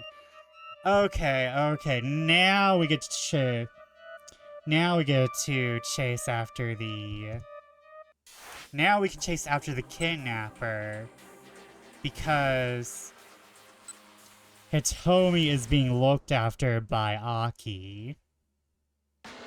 So we are to use our meta-knowledge. We are to be using meta-knowledge. Suddenly I'm getting Disco Elysium flashbacks. Making the pepper escape now is too big of a risk. I had to catch this guy ASAP. The man darted down a narrow alleyway. Kano ran faster. The man sprinted through side streets. Evidently, he knew his way around Shibuya pretty well. He noticed two people over by a trash pile. At first, they appeared to be a young couple. Me and whoever I love, by the trash pile. Then looking more closely, he realized the girl was Hitomi. Mr. Kikuze, I've located Hitomi Osawa. The couple took off running, the rough-looking guy dragging Hitomi by the hand. She's with a man in his 20s. Looks like she's being led away against her will. Clarify, please, Kuze demanded. What's going on? I'm not sure. Is this guy a member of some criminal group? Looked like the two were running away from something. Alright, we'll handle the foreigner. You go after Hitomi. Got it. Poor Aki! Luke and Rachel? I want to say Ashley and Leon. Help me, Leon! Stop right there. So he doesn't scuffle with Aki, only to scuffle with Aki. Listen, we only have 2 characters right now. We don't have a lot of other interventions happening. It's just... It's like Tom and Jerry right now. Stop right there. The young man glanced back at Kano. But rather than stopping, he picked up speed, continuing to drag Hitomi along with him. She didn't seem quite able to keep up. Kano knew he could catch them. Tried to close the distance in a sprint. After a short distance, the young man stopped, realizing he couldn't outrun his pursuer. So in a moment, Kano will go to a noodle shop only to find Aki behind the counter.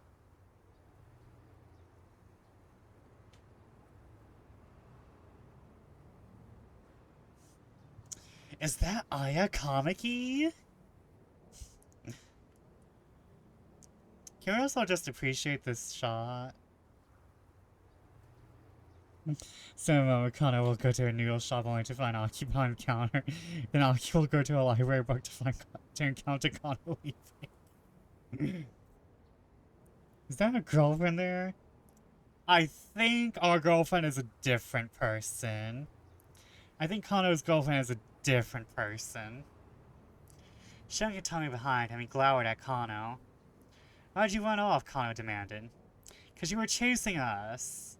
A blatant lie. People just didn't bolt like that without good reason. The young tough started edging away, keeping Hitomi behind him. Kano followed. Look, just let the girl go. The guy glanced back at Hitomi. She shook her head fearfully. Maybe this troublemaker had warned her to keep her mouth shut. You got this, Kano. Just don't let them out of your sight. Gah! A sudden blow to the top of his head left him staggering. His eyes spun as he reeled with vertigo. There was a flapping sound, and a vague black shape wheeled above him. Was that a crow? No, it's your fucking dick diary.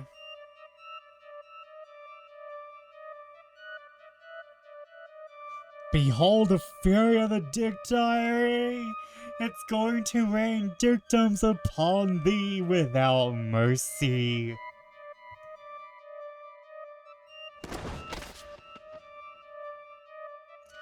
It was the last thing Kano saw before his vision went dark. And now we have to switch over to Aki. Bad end. Was that a crow? In the midst of chasing the man snatched that attaché case, Kano happened across Tominaki. While confronting him, he suffered a blow to the head and was knocked out cold. But Aki only came this way because he thought it was the quickest way to escape with Hitomi. He'd gone for the police box instead. Things might have gone differently. The key is what Aki— Okay, thank you for telling me. For telling me what to do. We're going to the police box, I guess.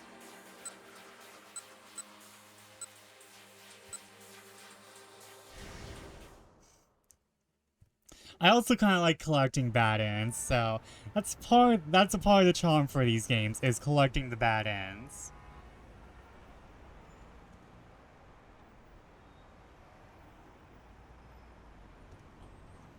Aki couldn't shake the feeling that something was very wrong.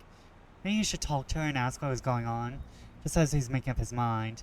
Middle-aged man in a ratty business suit shuffled awkwardly over to her first. I asked the man with the gun. If Aki were to give a bowl of ramen, then the diary would have not murdered Kano. No, I think Kano was hit by someone else, and Aki just happened to be there.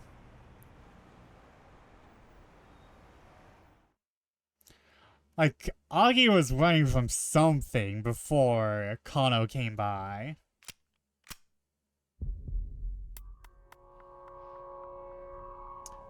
A revolver.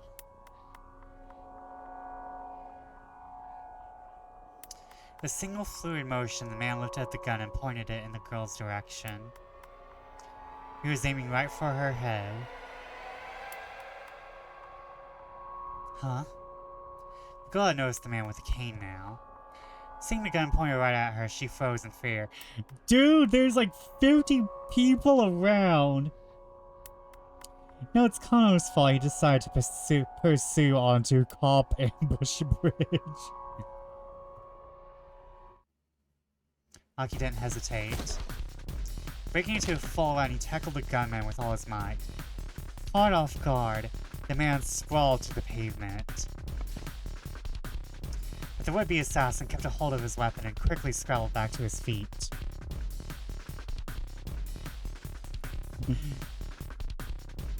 I need some of your productive procrastination to stop avoiding this comic work. Yes, Aki, attack the crippled man.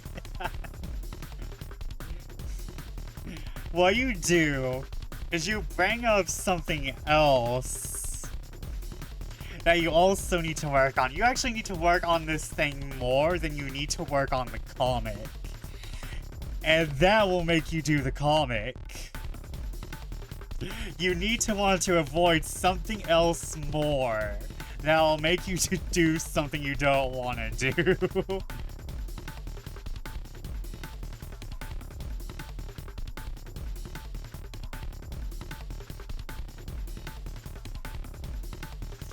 Oh my god, I love this game so much.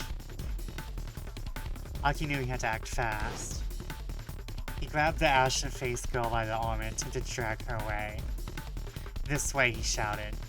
She just stared at him, uncomprehending. Yeah, Girly Pop's in shock. Girly Pop being in shock.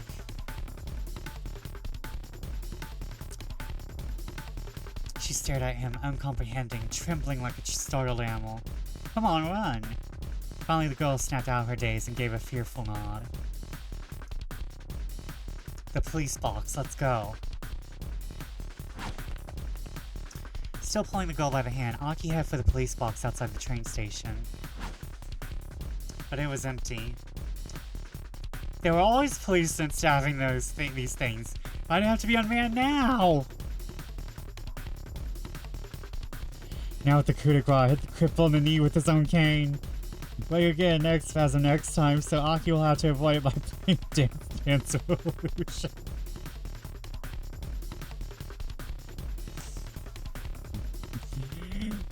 Listen.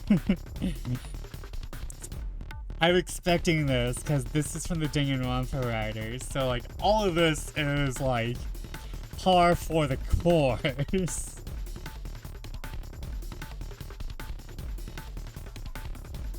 Like, not even par for the course. We're hitting birdies out here. We're hitting holes in one.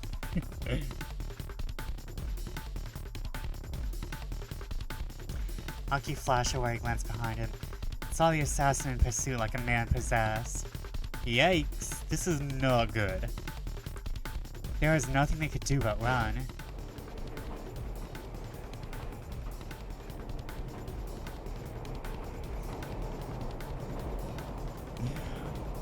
Oh my god, that face. Me when I have to go do something I don't want to do, but do it real. But I still have to do it. You have to be there on time.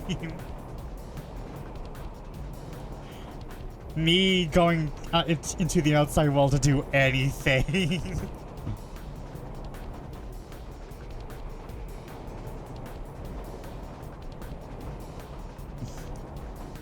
Just me in general is that face. It's like, I had to do something. With a frightened girl in tow, Aki ran beneath the JR Yamanote Line railway overpass.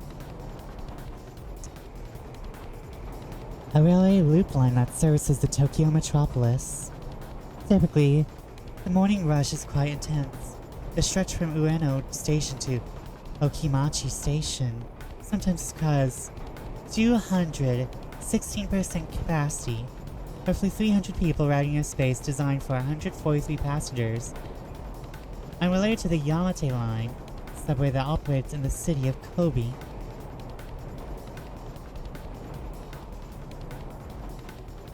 To avoid the police box being empty next time, I will have to take a whiz on the electrified train rail.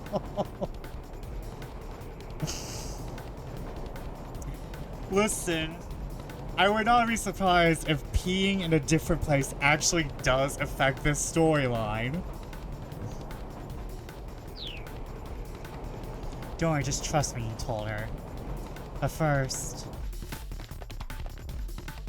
they sped past a convenience store where an employee was cleaning up the sidewalk. Here, take this, will ya? Aki tossed over the bag of trash. Me going on to Twitter for like 1 moment. You can have this back. Oh, wait, what? This way. They slipped through the crowd and into a nearby back alley. This way's a dead end, the girl said breathlessly. I said, just trust me.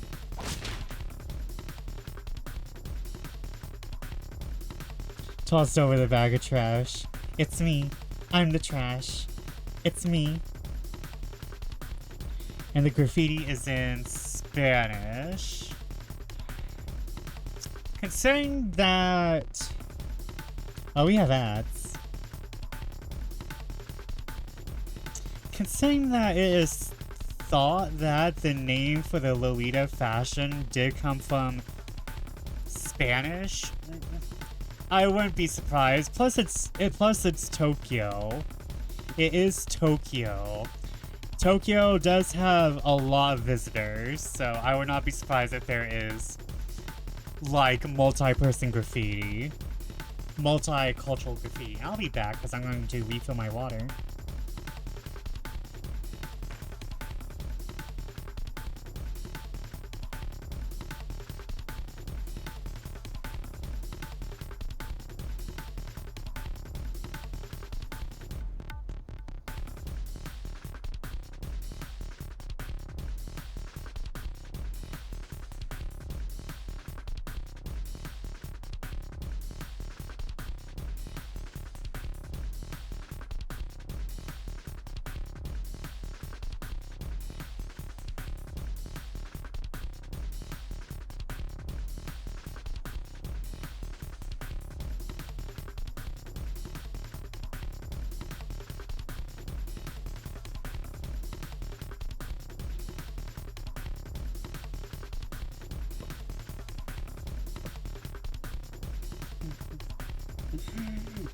Tokyo, known for its high concentration Castilian Spanish inhabitants.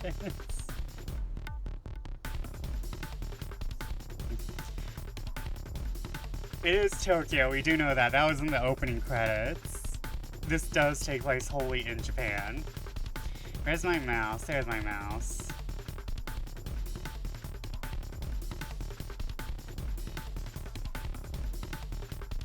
Wait, did I? Oh yeah, I did. OMG, I'm having so much fun. Also, banger alert.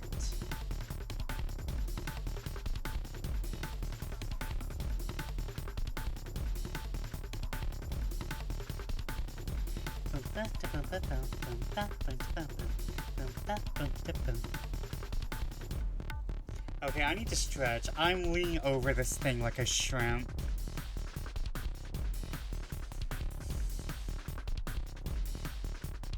Oh, hold on. I might have to mute the music for a second. I have a meme in my D&D Discord. Hold on. I have a meme that I want to watch. Hold on.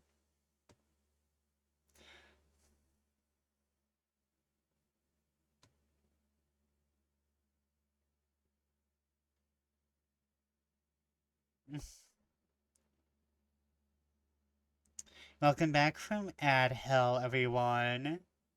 Welcome back from Ad Hell. I play D&D where you can play Sentai and Sensibility. One day, I swear.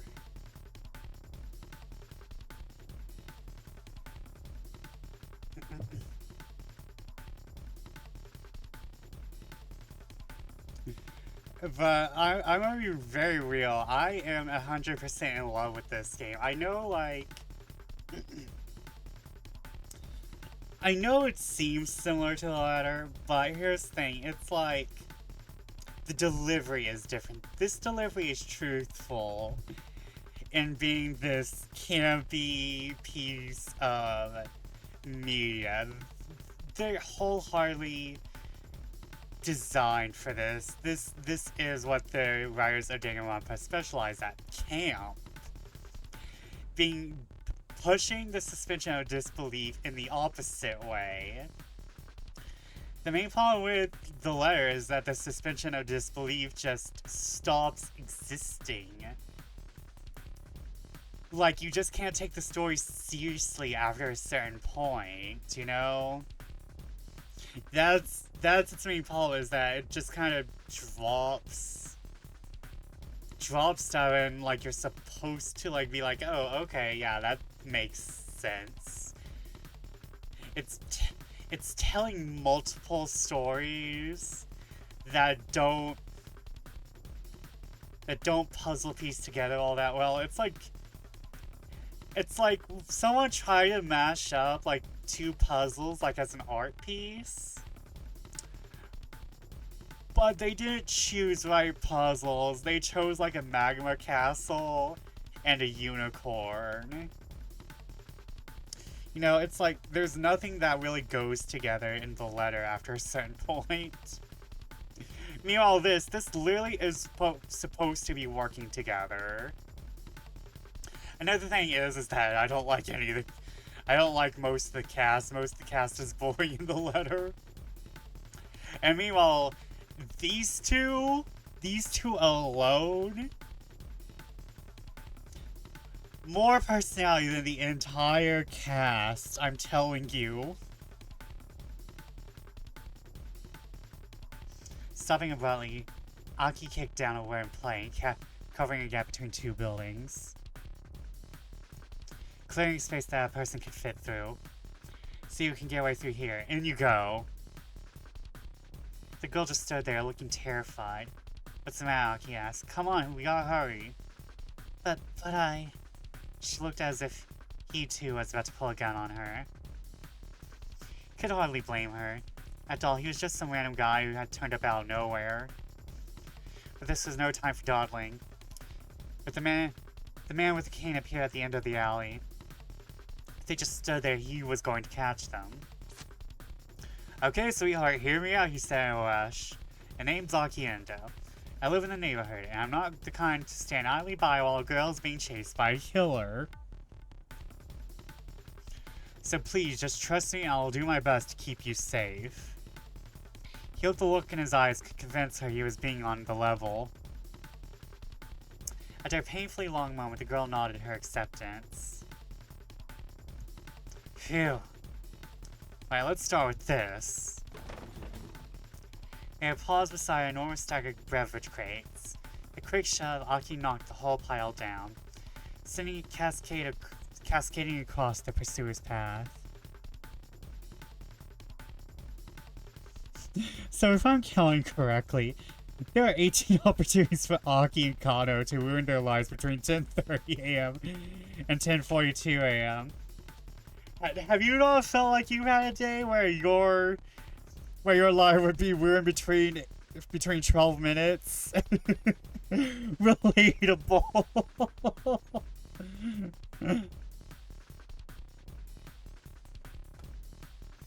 Now that was a close call. The man with the cane was floundering, struggling to get past the fallen crates. He has a gun! My bad, man, Aki called out. Mind cleaning that up for me? The man scowled back at them and fumbled for his gun. Aki flashed her a wave goodbye and then slipped away between the buildings with the girl.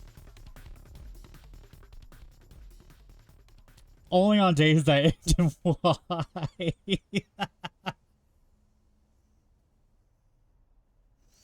Hurrying down a narrow alleyway, they emerged onto a side street lined with dive bars and clubs.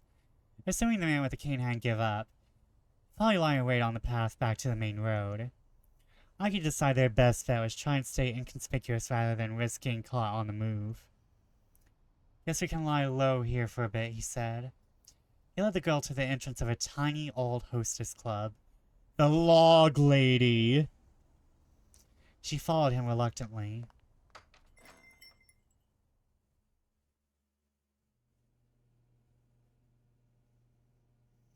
Aki flicked the switch inside the front door and a chintzy chandelier glowed to life.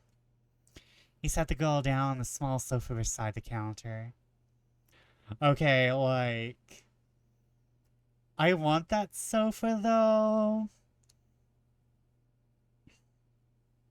I kinda want that sofa. Also, red and black checkerboard flooring.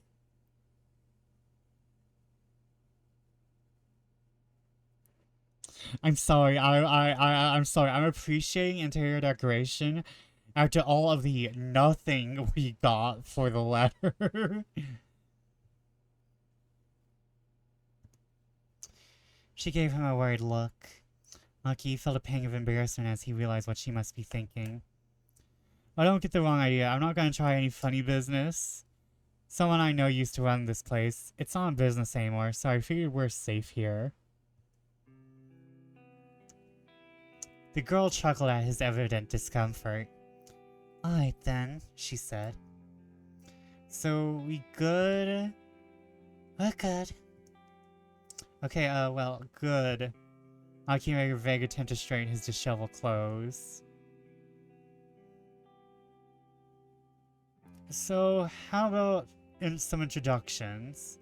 I'm Aki Endo, like I said earlier. You can just call me Aki.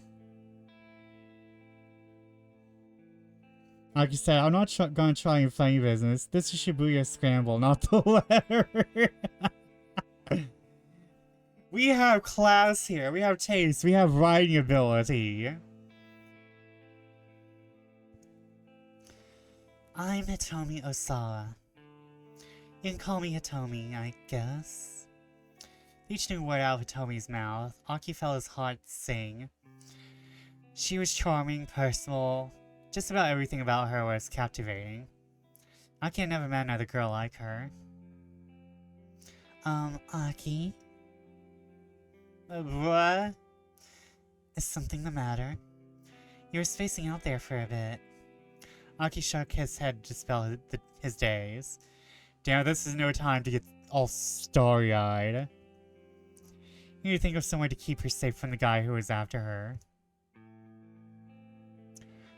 Look, can you tell me what the heck is going on? Because I need to know if I'm going to help you. Okay. I'm not really sure where to begin. Hitomi looked down, lost in thought. I feel like we're going to be here for like about a good 15 minutes at least, compared to the other routes. I don't think we're going to flip for a bit. I missed a log reference? Yes, the name of the bar we're in, the name of the hostess club we're in is the Log Lady. Apparently hers was a long story. Alright, she said, at last.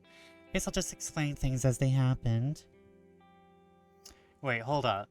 Could you keep it simple as you can? I mean, I'm not really the sharpest tool in the shed. Complicated explanations ain't exactly my strong suit. Okay. Hitomi chuckled. I'll try my best. She got comfortable and started her story.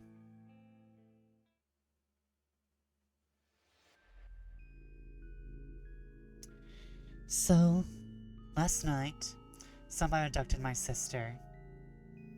The kidnapper demanded I make the ransom handoff personally. He told me to stand by the statue of Hachiko in Shibuya at 10 o'clock in the morning to make the exchange.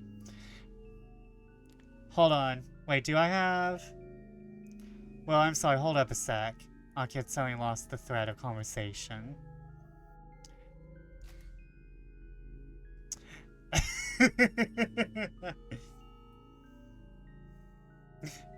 And now you can learn how to reread bullshit. At times like this, you can press the up arrow key to go back and reread what you've already seen. You can also press down to quickly scroll back through section you already read. The mark will appear in the upper left corner of the screen while you're paging back and forth like this. You can press space to reread the marked page. Reading? Whoa, sorry, hold up a sec. I'll get something lost the thread of conversation. Hold on. Voicing. So last night, somebody abducted my sister. The kidnapper demanded I make the ransom hand off personally. He told me to stand by the statue of Hachiko in Shibuya at 10 o'clock in the morning to make the exchange. So I did.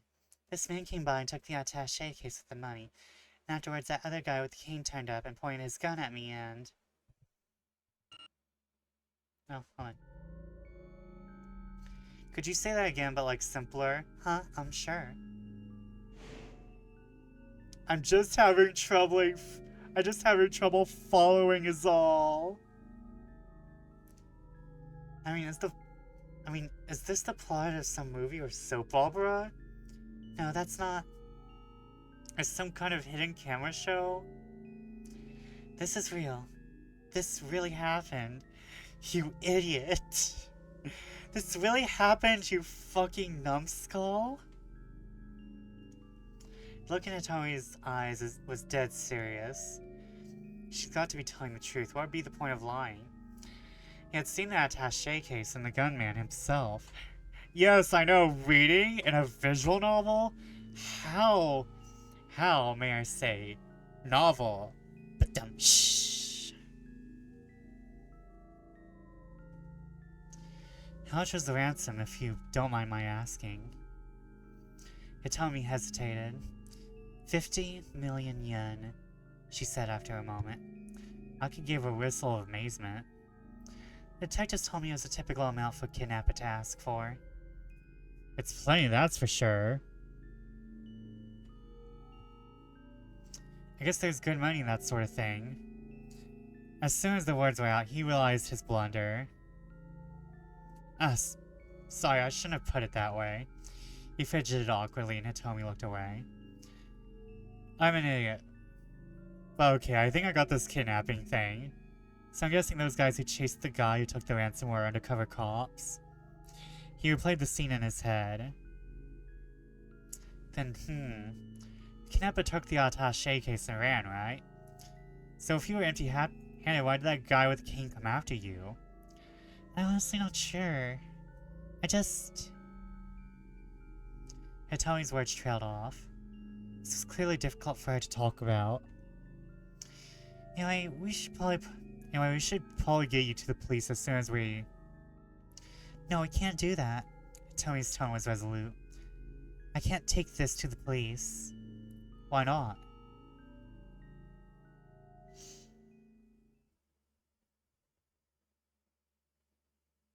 Hint, since Hitomi didn't like your faux pas, next time chew on glass to prevent it. Aki waited for an answer, but none came. After a long and awkward silence, she stood up from her seat. I really appreciate the help. I should go now. She gave Aki a deep bow. Nah, hold on. What do you mean go? Go where? He already turned to Vina as she headed for the door. I don't want to cause you any more trouble. I'll figure out the rest on my own, somehow. Yeah, I said hold on. Hitomi ignored him and opened the door, and their argument came to an abrupt halt.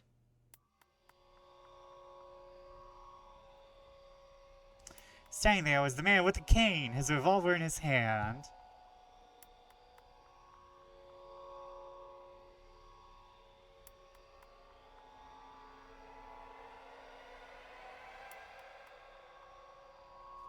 To be continued. Aki Endo's 10 o'clock story ends here. However, Shinya Kano still has more to do. Read along further in Kano's story.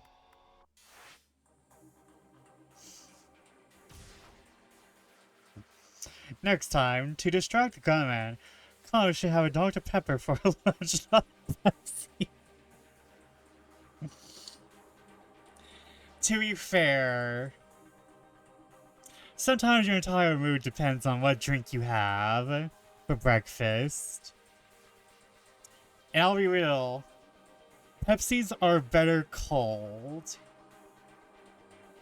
Pepsis are probably one of the best sodas cold. Like, Pepsi warm doesn't really hold a candle to other warm sodas. Like, I might be weird, but I have to. But like, I drink sodas both cold and room temperature, and that's how I discern my soda ranking. Pepsi's like kind of good at room temperature, but it's better cold.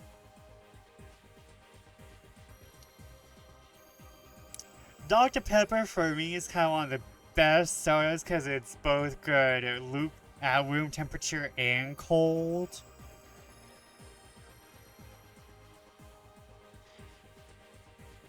Coke kind of like is like even on both grounds, but I'm not going to say it's better than, like, Pepsi's the better soda cold in comparison to Coke.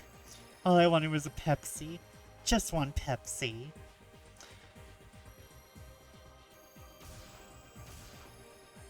So now we continue Kano's story. To make sure Kano has a Pepsi for lunch, Aki should stick a fork in the light socket with a knife.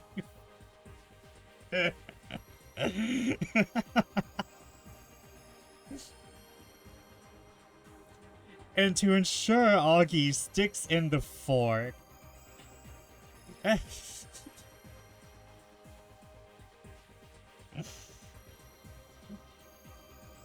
Kano has to pee in the men's restroom on the corner, and not the men's restroom in the Dogonzaka ramen place. Oh no.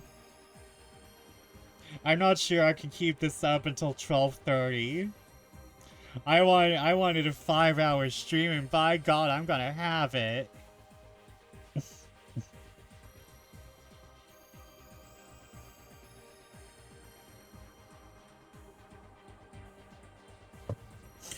Oh no. Vesper my short circuit by then. I think I'm short circuiting now. The motherboard's just gonna be scrapped done by 12:30.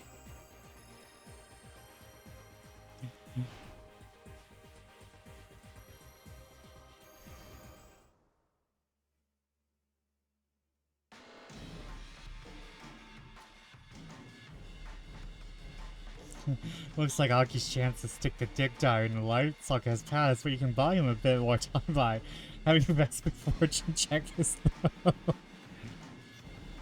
The man darted down a narrow alleyway. Kato ran faster. The man sprinted through the side streets. Evidently he knew his way around Shibuya pretty well. The man shot out onto a major thoroughfare, then bolted up a pedestrian bridge. Just where the heck was this guy heading? Halfway across the bridge, the man stopped abruptly. Cautious, Kano stopped as well. He kinda looks like, you know, David Tanner, but American. He kinda looks like David Tanner, like, I think that's one of the Doctor Who's. I think David Tanner is one of the Doctor Who's. He looks like David Tanner, but evil and far more fuckable.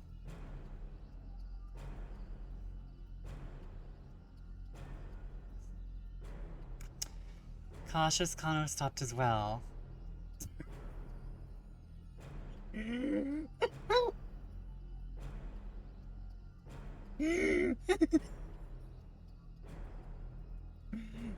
I wanted to fuck him in, but then I saw them teeth.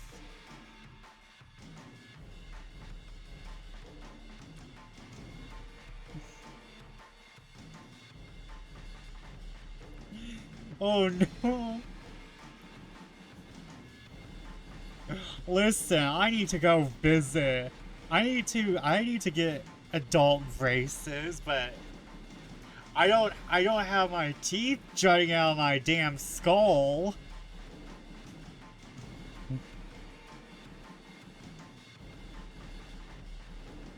Oh no, those teeth. He's British.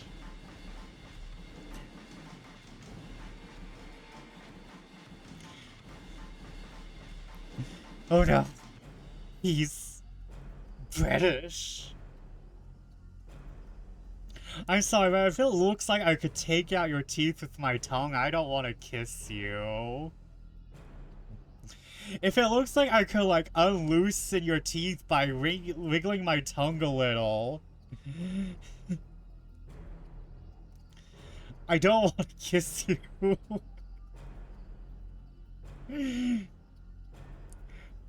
Doesn't he look like he has... His teeth would be loosened if you kiss him? Getting flashbacks to Aeon Flux. He will scold you to death.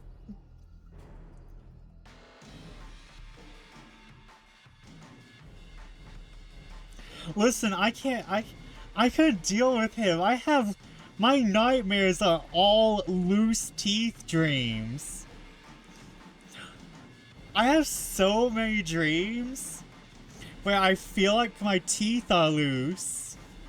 Like I will wake up and have to check my mouth because my loose teeth dreams were so realistic. Like I've had loose teeth dreams where it felt like I was actually losing my teeth. And I had loosened teeth in my dreams, and now like every time after I wake up, I like check my mouth with my fingers.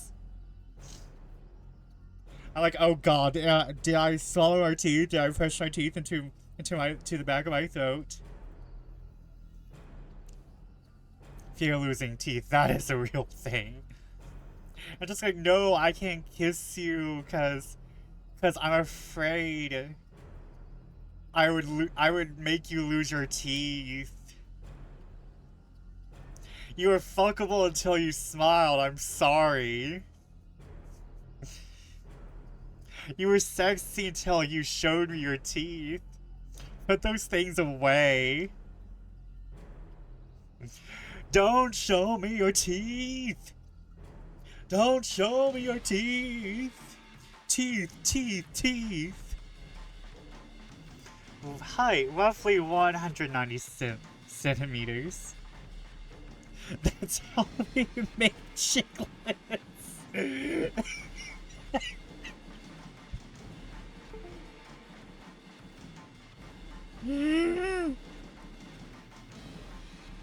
I'm not gonna make it, guys. I'm not gonna make it if y'all keep coming up with bangers like that's how they make chiclets. Height roughly 190 centimeters. Age 30s. Hair dark brown. Clothing all black. A moment later, the man flashed a triumphant sneer. He held up the attaché case. Oh. Before Kano could even yell stop, it was already too late. The man threw the attaché case down to the roadway below. No! The money!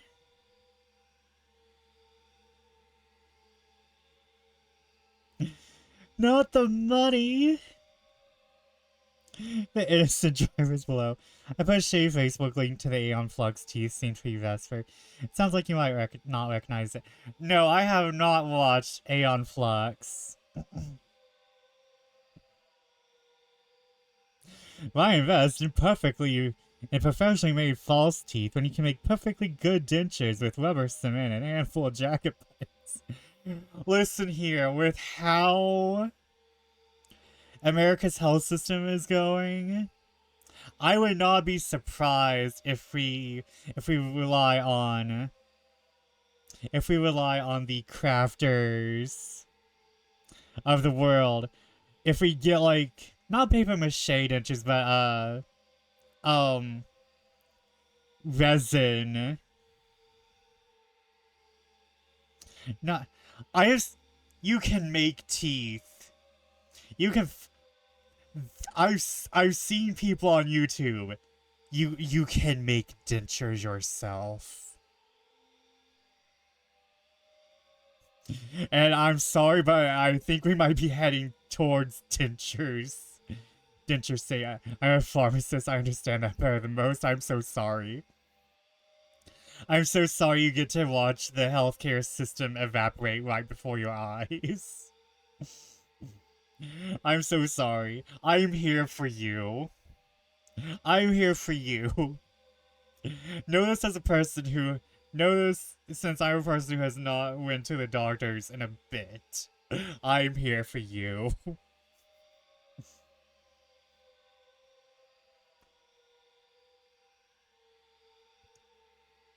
Panicking, Kano appeared over the railing. A man on a motorcycle was waiting beneath the bridge. Oh no. I think I discovered the next character, guys. I've been... Oh, no way. Okay. Never mind. Not so innocent, I guess, yeah. I've been had. Kano bit his lip hard. Do-ra-ra-ra-ra. I love do-ra-ra-ra. I need to watch the second season, though. I need to watch the second season, because I watched it when it was first on Toonami. Or is Durarara back on when Adult Swim was just doing anime? Second season was far from as good as the first. Second season was like, what the fuck's going on?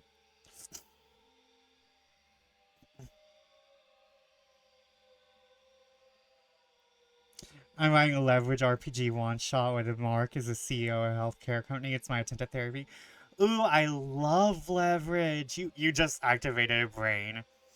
You just activated part of my brain cells. I'm just like activated a brain. No, I love leverage. I haven't watched the second series all that much. To be fair, though,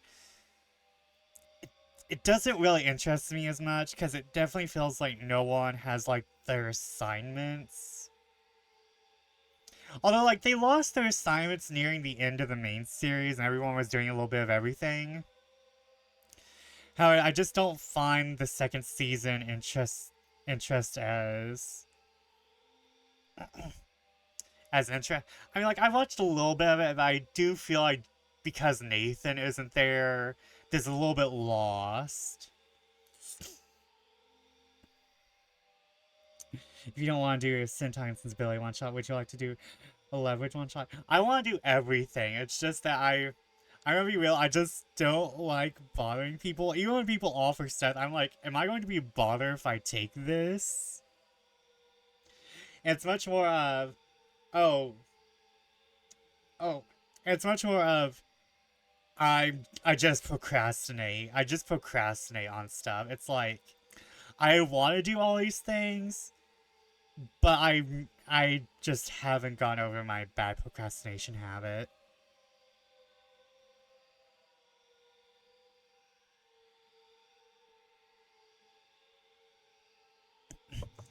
Also, like, as much as an extrovert I am, I don't really hang out with people. As much as an extrovert I am, I don't really hang out a lot. And so that's just like, I'm just having like multiple things that are getting in my own way. and it's very hard for me to be like, oh, can I do that with you? Can I do that with you?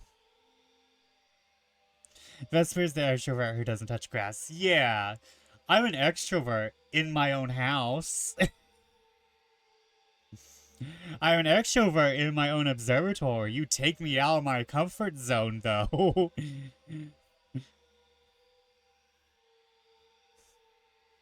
But, like, yeah, it's more of, I do want to do these things, I'm just afraid of bothering people. I'm very complicated. I'm very complicated. I've had some bad social experiences, and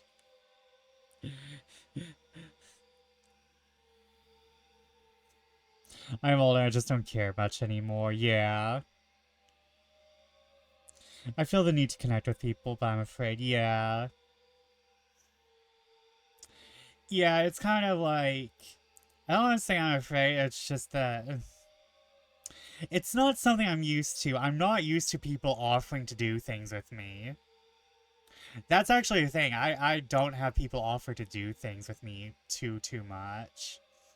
It's like I have my close friends offer to do things with me, but it's not like, oh, do you want to come? It's not like I have that offer very often. It's like, oh, do you want to come do these things with me? For like just like acquaintances or audience members or this is kind of new for me, since I'm just usually someone who stays inside. I'm an extrovert, but I just stay inside a lot. And now that, like, you know, it's post-plague and everyone's doing everything online, and now that I'm older, I'm an adult.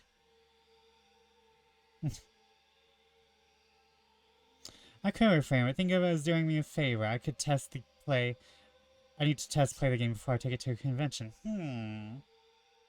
You know, that does kind of help. I would be doing a favor, yeah.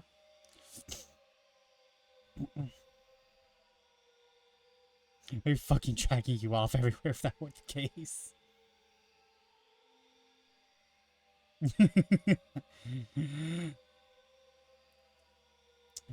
But okay, I will think on it, and then I might drag you into the Discord, and we might see about getting other players. And if you want to stream it or do whatever, we'll see about getting people to do that. Kind of bit his lip hard. Damn it. Kind of spin it down back the bridge. Hitting the bike's engine wore to life. Had to make it in time. However, no pressure at all. The offer is there. I mean...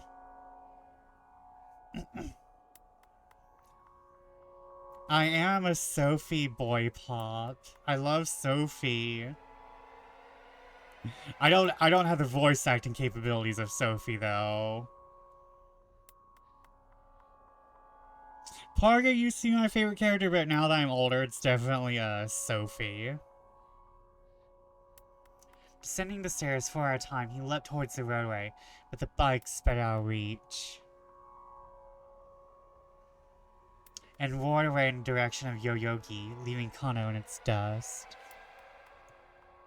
Looking back up at the overpass, he saw the man who'd thrown out the attaché case, running away. He handed the money off to someone else. He's coming on a motorcycle heading towards Yoyogi. His report to Kuze complete, Kano sunk down in dismay. The cops had played right into the criminal's hands. Now the crooks were getting away and people's lives were in danger. Was any greater failure for a policeman? Being in America, how about that?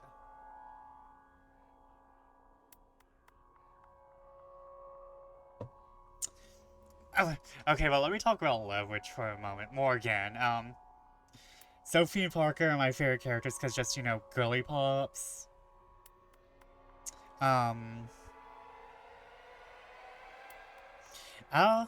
I don't remember all the episodes, but I generally did like when they interacted with their own mentors. and side characters. I think one of my favorite episodes was when they all faked their death to get this major asshole off of them. I think that was like the series finale, maybe? Or that might have been a mid-season finale, I don't remember. Like, it's definitely something I enjoy, but I couldn't watch all at once because it was like...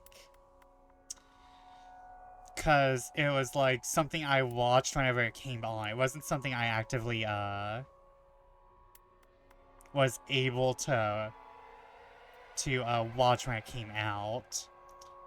Like, I caught it as reruns, and I'll be real, I think some of those reruns were being touted as new episodes since it was just entering syndication, I think.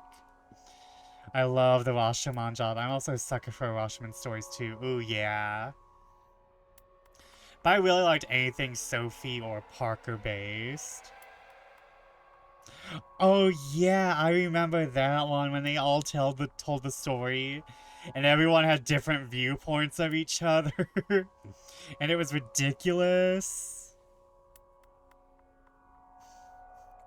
And it was like, okay, we all need to kind of like conglomerate on actually knowing each other type of deal.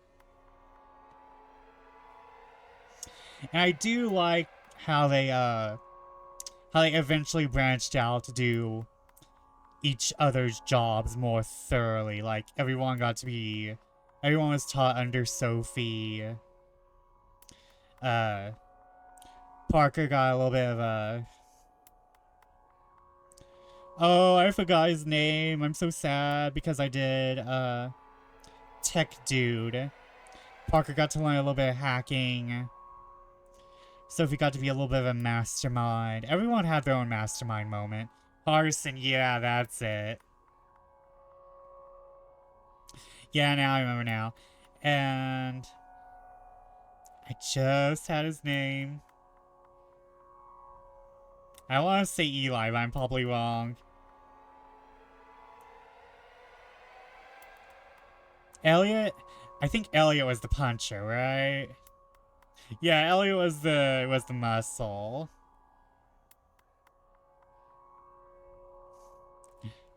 And on the other side, on the other side of my criminal stuff, I love Criminal Minds. And like those two just balanced each other out. Though I'm still ACAB, but I like the characters of Criminal Minds too.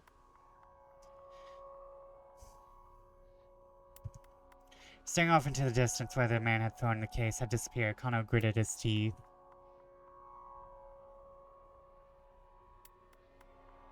Bad end? To be continued.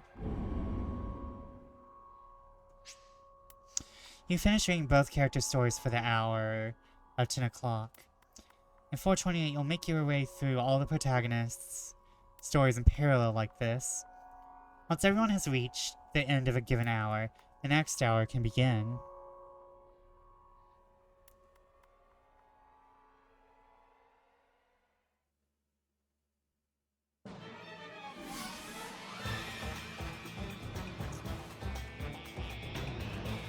Oh, opening?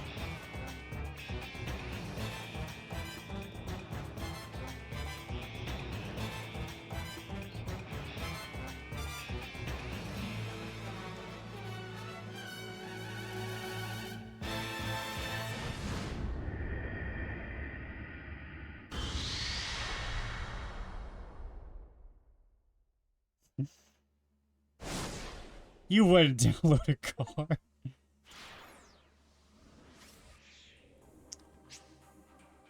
This is the end of the tutorial.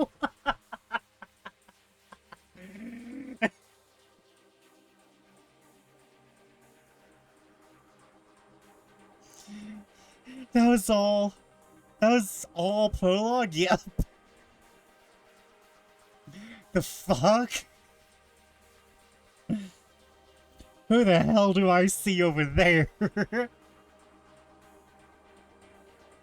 It's Tama!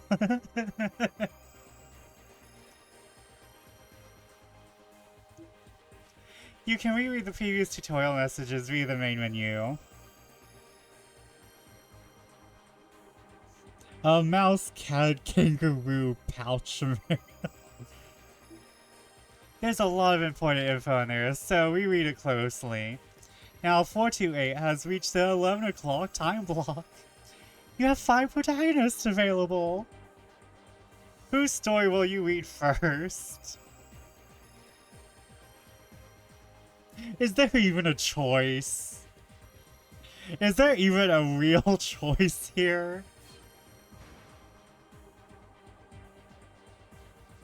Okay, we have Minori Kara. We know we're going to choose Tama, but hold on, let's look at these other two, since they're new. Osawa.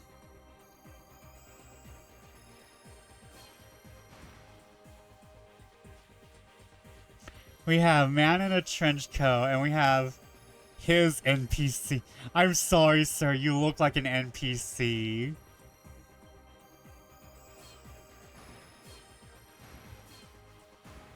And of course, we can go back to Aki and Kano.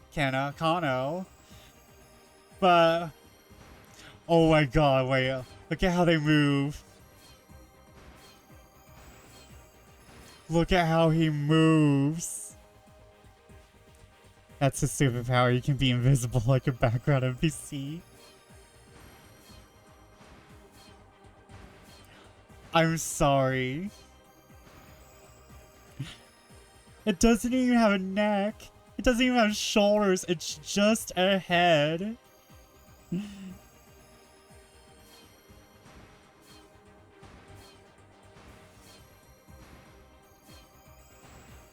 Well, they all get little turns.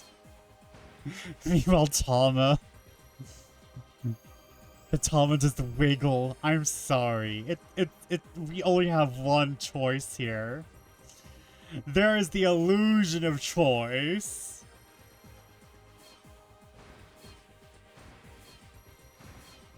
Tama's color change?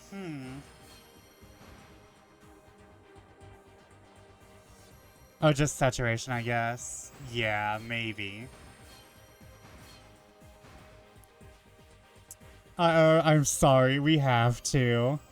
Tama's like... Tama be wiggling.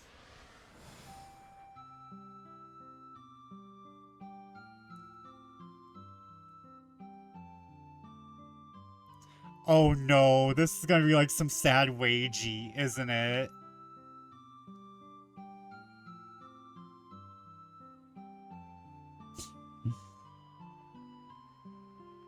It's so hot.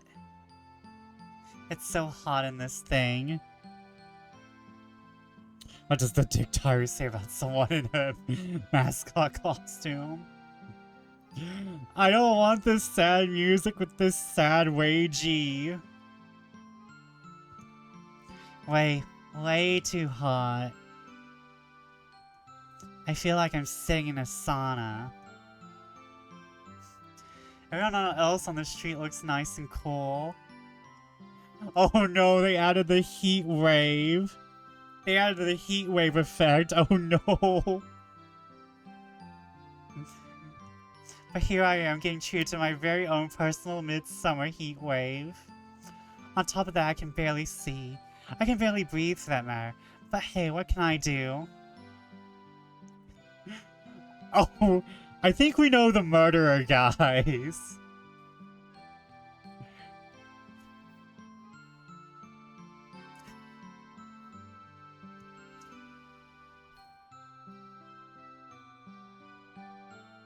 Maybe Dick Dictum has a persona?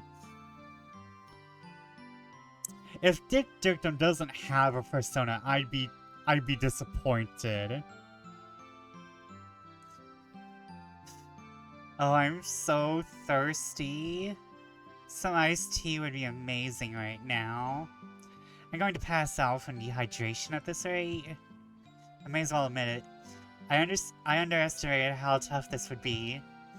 Who knew that wearing a mascot costume could be so uncomfortable? A delicate young lady like myself has no business doing this sort of job. Persona 5. Who knew? I suddenly have so much respect for those people in those superhero team shows. Can you imagine doing action scenes in something like this? Heck, all I'm doing is staying here. I'm this close to calling it quits. So I need the work. I need the money. This is no time to be a wuss. If I give on this, what else am I possibly going to do? Check out the new revolutionary diet drink, Burning Hammer. Fursuit folks in Arizona, I respect them. Same. I thrust a free sample toward a passerby while shouting as loud as I can. Hold on. Burning Hammer. That sounds like a wrestling finisher. I'm not surprised. A free portion, usually quite small, a product given out to consumers as a sales gimmick, allows them to test the quality and effect of a cosmetic or health product prior to purchase, frequently referred to as a trial size or freebie version of the product. In addition to passing out free samples on the streets, some shops also include free samples with purchased products. Please note that simply taking a product without paying for it in order to test it out is theft. Don't do it. Our video game limit break. Burning Hammer! So, random question, Vesper. If you were a pro wrestler, what would you call your trademark finisher? I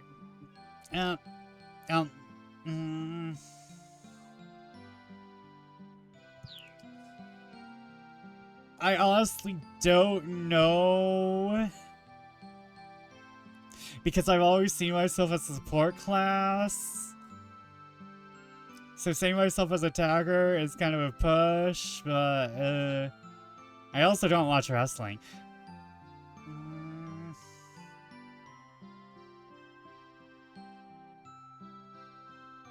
The end of that's vicious.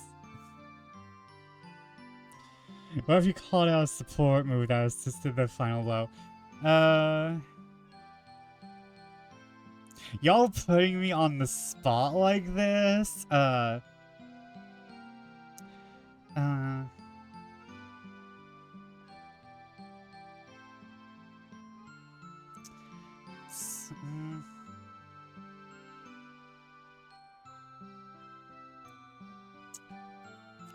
Probably... Okay, support move that assists the final blow.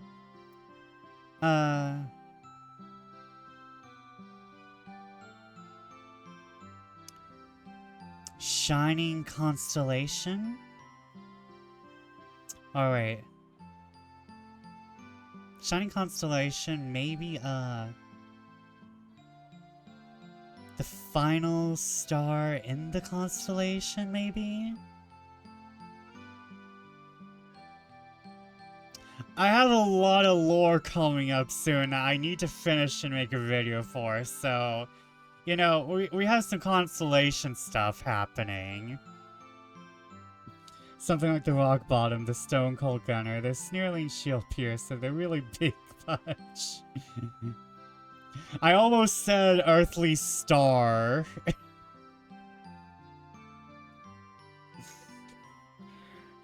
But I can't be just choosing Final Fantasy move names. Wheel of Fortune, maybe? The Star of Fortune. The Star of Fortune might be good. Or the Wishing Star. So I have this habit of making Magic the Gathering fan cards of streamers I watch, so... Guess what? Oh! Oh! Oh, I can't wait to see this.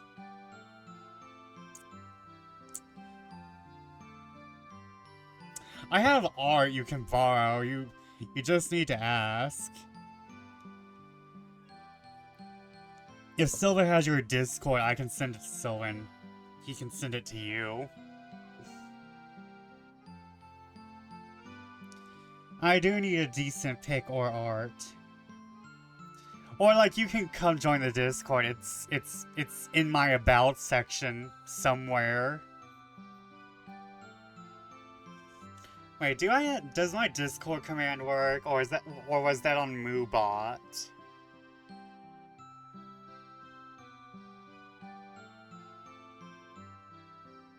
Yeah, no, I have not set my Discord for mixed up, so I will just...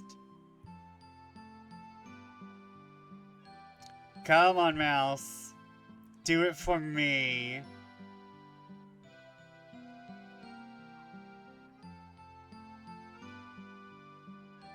Thinking of a planeswalker that summons bats, scries, what the like. Ooh.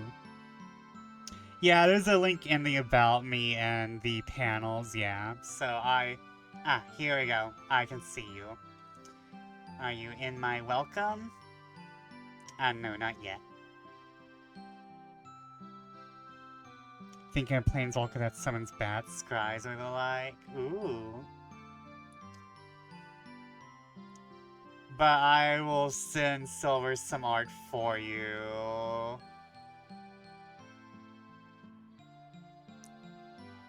I have a lot, so... Oh, that's not what I want to send. That's for Chef's Discord.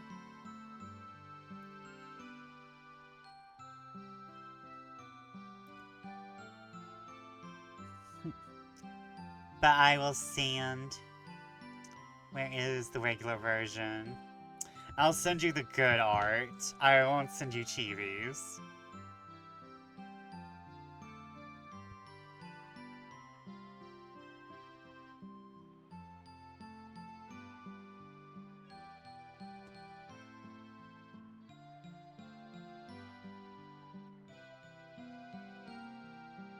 Where is...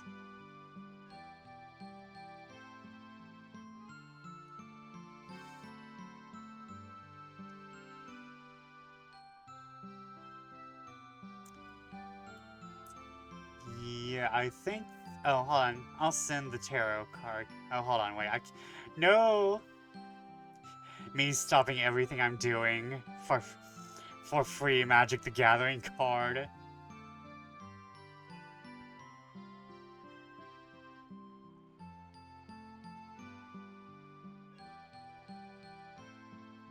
More or less, yes.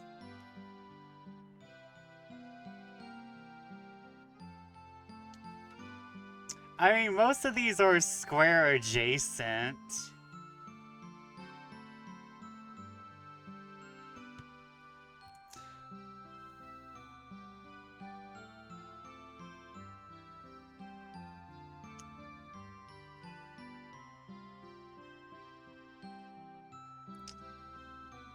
Actually, no, hold on. That should be good. Oh, hold on, let me also send the Sid one. Yeah.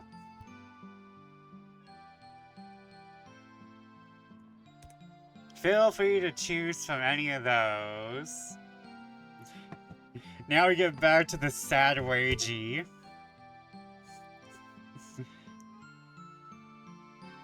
But I have a lot of pretty art. Some stuff I bought, some I have received in raffles, some I have received as gifts.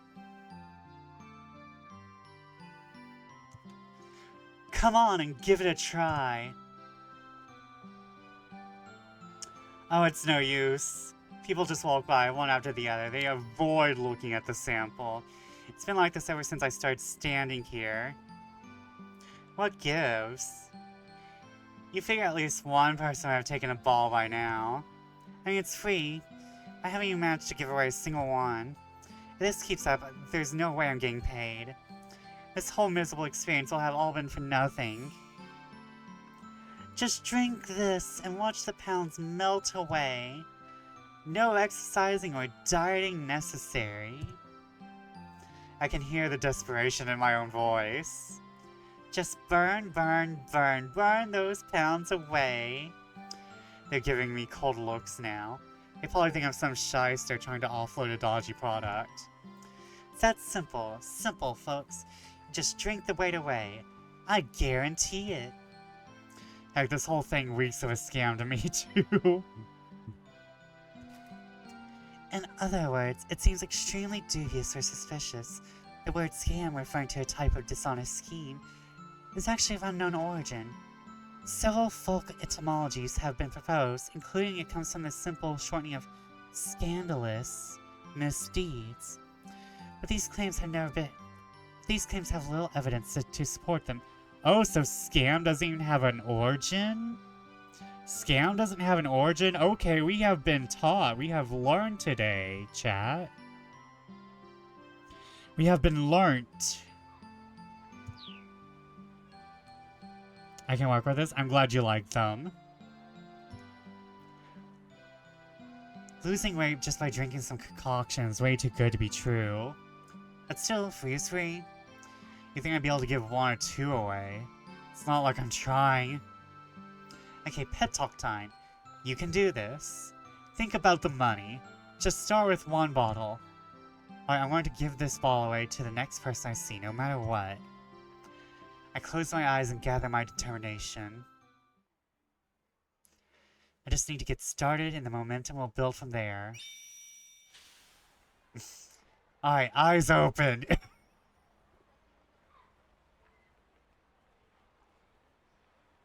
I had to look up at the past tense of sneak was sneaked or snuck. I also learned today. Well, was it sneak or snuck? Turns out both are considered correct, but sneaked is the only one that makes etymological sense. I kind of like snuck more. Snuck sounds like it makes sense. I feel like it depends on the character that's saying it. At first I marked sneaked as an error, but then I was like, wait. Do we have... Oh yeah, we have that, so we gotta wait. It was in a language sample for a kiddo at work. Ah.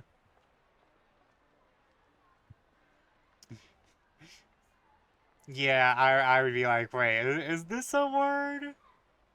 Is this a word? So hooray, not an error.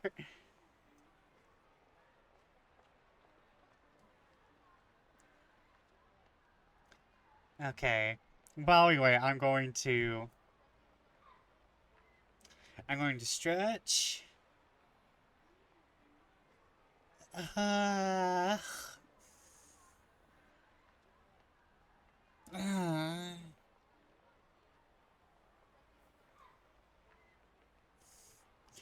Okay, well, I might be only be going for 4 hours. Oh my god, why is the tired setting in?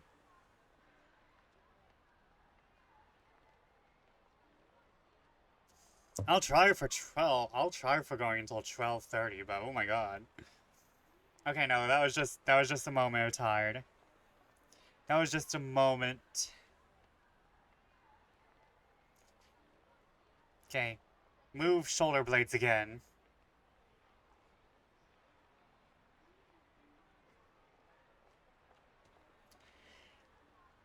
Oh no. Oh no.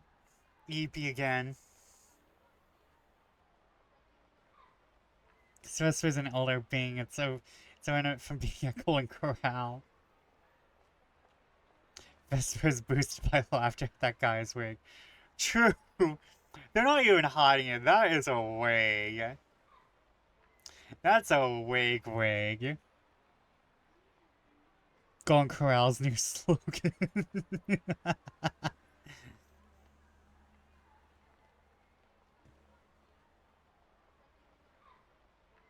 Look at the chick with the umbrella. Fashionable? Ooh, hold on. Oh, you know, she was like, man, I could be wearing Lolita right now, but I'm not. So she went for the next best thing. She went with goth. She was like, it's the weekend. I'm gonna wear my weekend clothes.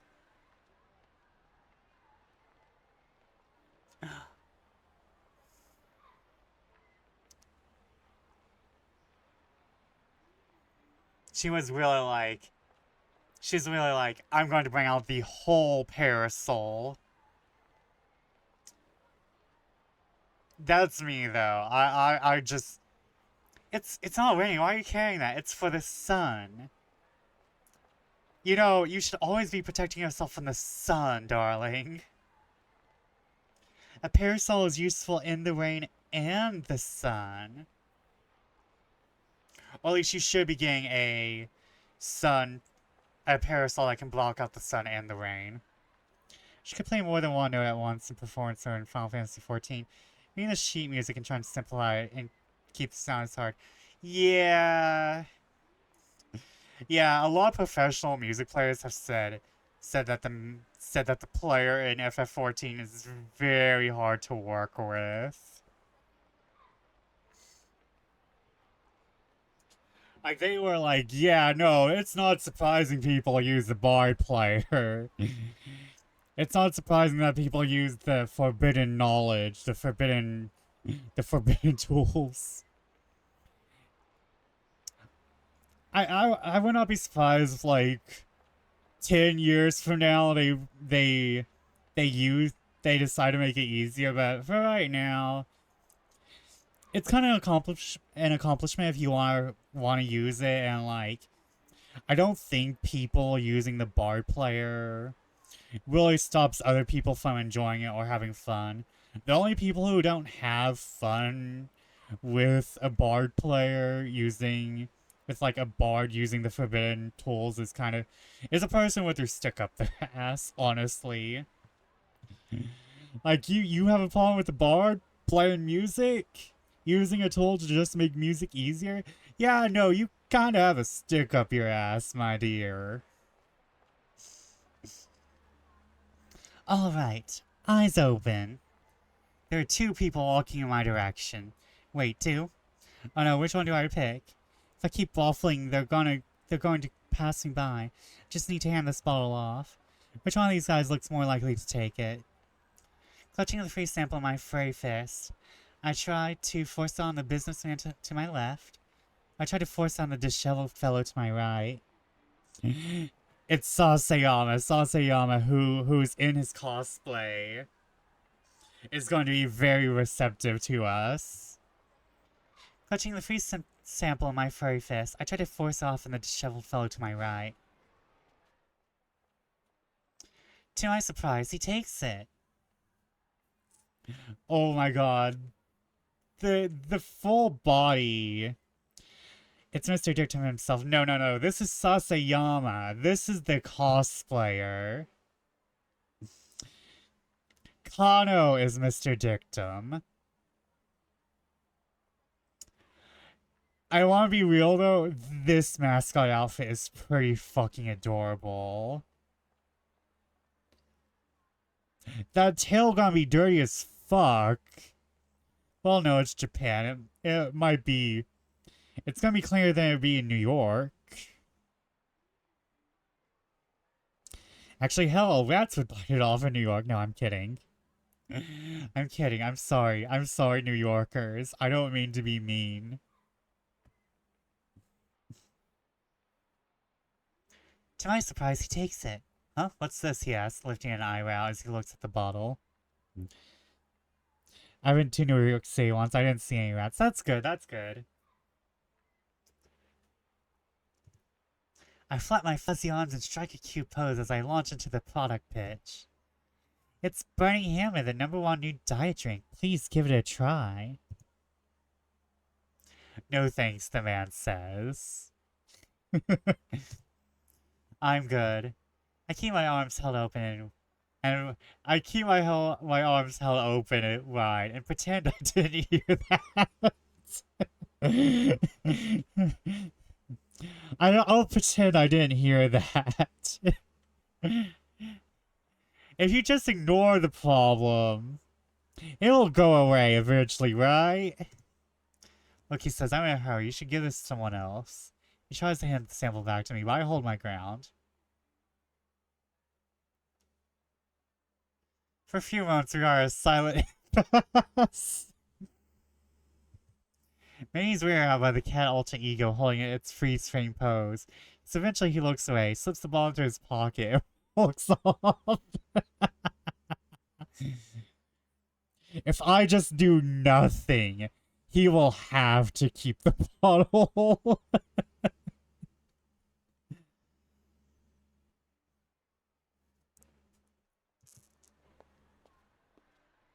I did it.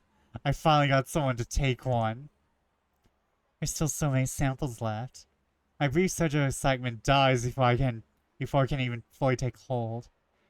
Wonder how the other mascot is doing about now. There's a sales demo happening today at 1 o'clock in the Nokane building. Now it looks like the chicken has handed out all kinds of samples.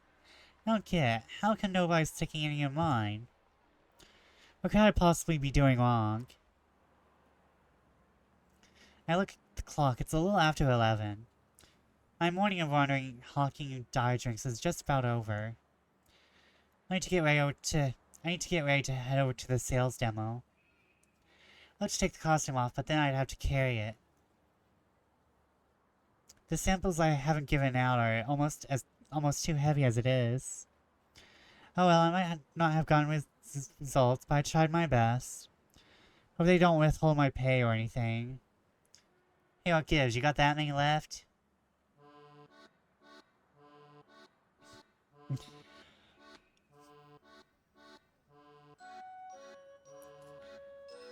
I love this music. It's so cute. And also, it's about wage workers, customer service, people who don't want to be doing this but have to. Hey, what gives? You got that many left? The chicken speaks with a female voice. That is a scary chicken. No, it's cute. He just has angry eyebrows. I mean, she just has angry eyebrows. Yeah, I reply sheepishly. Nobody seems to want to take mine. I mean, are you looking for the right targets? Huh? Like groups of girls or bored-looking older ladies. Those are the types you gotta be gunning for, you know? Well, I didn't consider that. Now that she says it, it seems so obvious. This is a diet drink after all. Of course, I'm not gonna have any luck trying to force it off on random guys. Well, whatever the chicken says. Yeah, give me the samples you got left.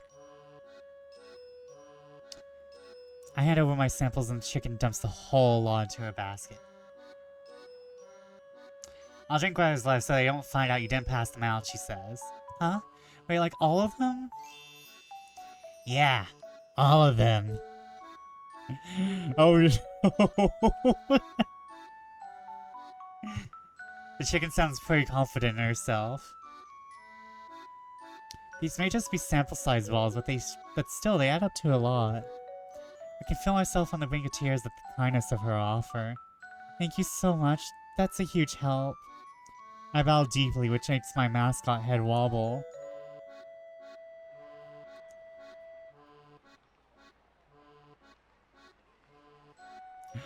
Aww.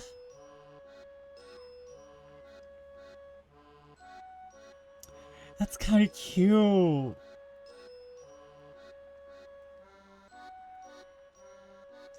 Leaving the station behind, we head down Sintagai towards the Nakano. I said Nakano. I'm pretty sure there's a place called Nakano. This is Nokane.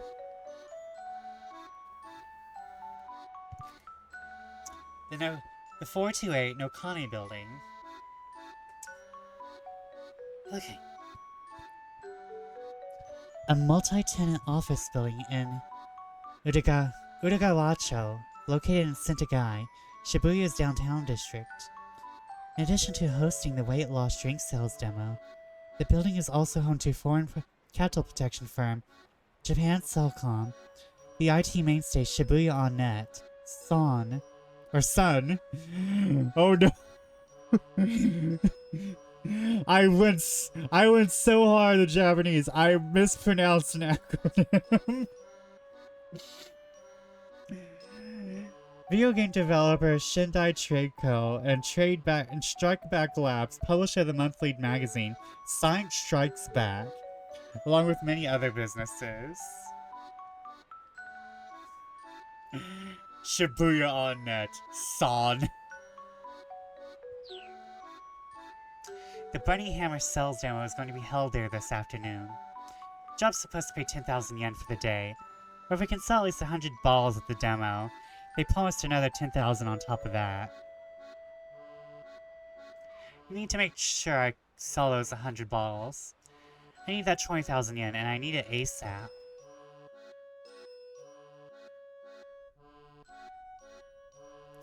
You arrive at the Nokane building, a rundown multi-tenant office complex. Wow, what is this also? Has anyone else been to those Mexican restaurants that have like all the flags up?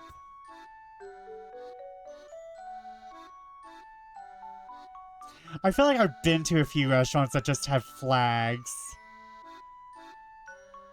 And this is reminding me of that.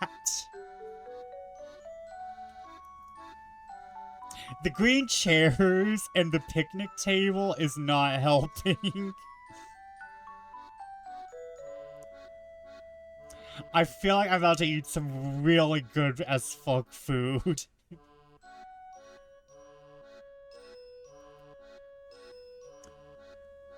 We head into the room where the Burning Hammer Cells demo is taking place. There are only about 50 seats set out. I don't know how many people the free samples will pull in. A stage has been set at the far end of the room. Yeah, a stage. That's where I'm going to be staying, sipping Burning Hammer while explaining its effects to the customers. Hurry up and take that thing off. The chicken flaps her wings as she speaks. It's kinda early, but come on, let's have lunch. I'm starving. Now that she mentions it, I realize I'm pretty hungry myself. Demo's not starting for another 2 hours. I can't win a war against my stomach for that long. The chicken and I head for the waiting room where they set out our lunches for us. Do we get more good food pics? Mind getting my back real quick, the chicken asks. She arches her back toward me. Apparently she can't reach her own zipper.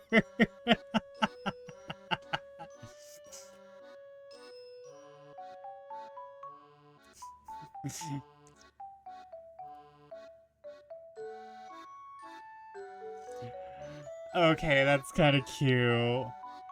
Also really silly. I'm loving this. Oh sure, just give me a sec. I tried to unzip the back of the chicken soup, but my own suit's thick, fuzzy fingers have a hard time of it. That's the whole. Come on, I'm loosing this thing. Hurry up and get it off me. Oh no, are we going to die in the suit? I almost got it. It's just awkward with these mitts. Finally, I gotta hold the zipper and yank it downward.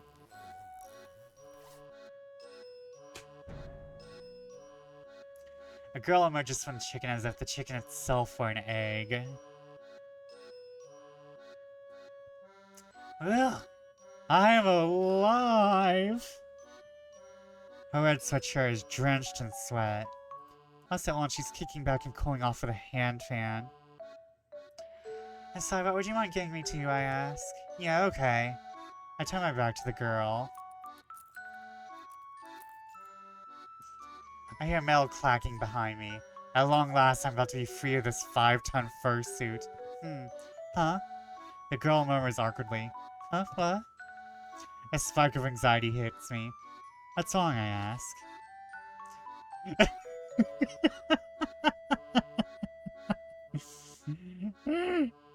Just a cut in moving.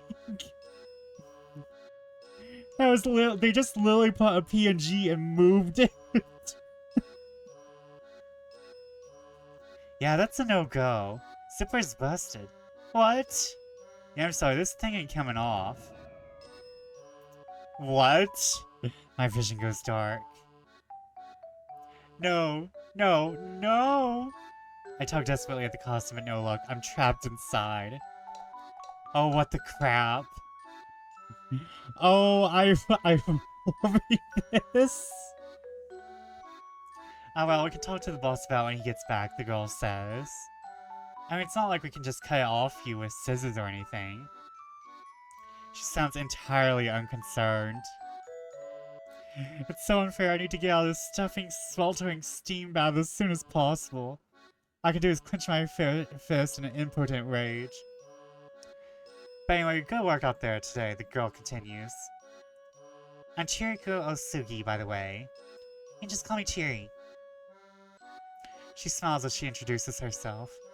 I mean, I'm a pretty cheery gal, after all. She breaks into a hearty guffaw. Oh, sure, I say, it's nice to meet you. Oh, Tama is not getting out of this suit until the end of the game, isn't she?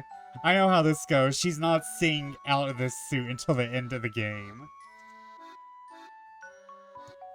Yeah, for sure. Oh, wait, hold on. Let me repeat the first line. Oh, sure, I say, it's nice to meet you. Yeah, for sure. So I guess you're not gonna be able to eat lunch in that get-up, huh? Huh? Yeah, that's right. What should I do? Don't sweat, just leave it to me. Huh? I'll eat both lunches myself. Cheer doesn't even wait for me to reply before reaching for my lunch. Cheer, no! You're ashamed to let it go to waste, she says. She makes it sound like my leftover food is a bigger concern than my hunger. I can feel my appetite stirring all the more as she devours my meal with a satisfied grin on her face. You whore, eating my food! You whore! A faint, pathetic gurgle rises from my belly. It's just a cheap prepackaged box lunch, but right now it looks like a feast. That's just cruel, Cherry. That's just cruel. So what's your name, Cherry asks. Her cheeks are still packed with her eyes. My name? Yeah. Oh, it's As I struggle to think of an answer, my eyes alight on the piece of tamagoyaki clutched between Cherry's chopsticks. Wait, are we hiding our identity? Are we hiding our identity? Wait a mascot suit hiding our identity? Oh, we are not seeing our face until the end of the game. A yellow slab of a lightly grilled egg wobbles to and fro. I can see the inside from the way it's been sliced. It looks somewhat undercooked. Come on, what's your name? Oh, right. Tama.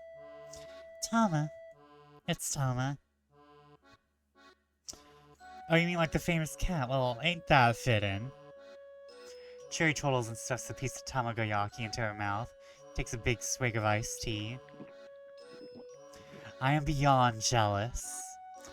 I wish I could gorge myself on those lunchboxes until I'm full to bursting. Heck, even a cold glass of iced tea would be a lifesaver right now. We need to get this girl out of her suit. I'm so thirsty, I'm starting to get all dizzy. Maybe I really am getting dehydrated.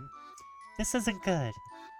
If I don't do something, I'm going to pass out before the sales demo even starts. And then I remember something. The zipper down my back might be busted, but I can still take the head off, right? That way, at least I'll be able to eat and drink stuff. Alright.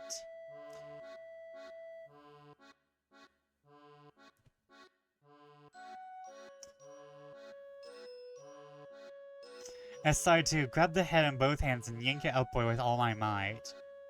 B. Walk my head back and forth good and hard. Ask Cheery to assist me. And now we're going to see the butterfly effect of yanking our head off. So I asked Cheery. Sorry, would you mind helping me pull my... Ow! I feel a dull, throbbing pain at the back of my head. I could bump my head somewhere, but I don't remember doing that recently. Cherry flashes me a curious look. What are you doing, she asks. I thought maybe I could at least get the head off. That ain't gonna work. The thing's attached to the body. I slumped forward into defeat, face planting on the tabletop. No! Most folks wouldn't notice that when they put it on, you know. Well, I didn't. The boss helped me get into it is the thing. Well, don't let it get you down, Cherry says. Here, drink some of this. She pulls a bottle with a straw from her bag and pours some of the tea into it. In a fever of thirst, I jammed the plastic straw through the mascot costume's mouth. Thankfully, it reaches as far as my own. I suck for all I'm worth. Oh, Tama. I understand. And I also relate.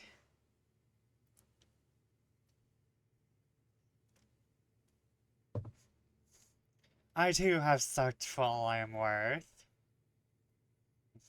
Where's my mouse?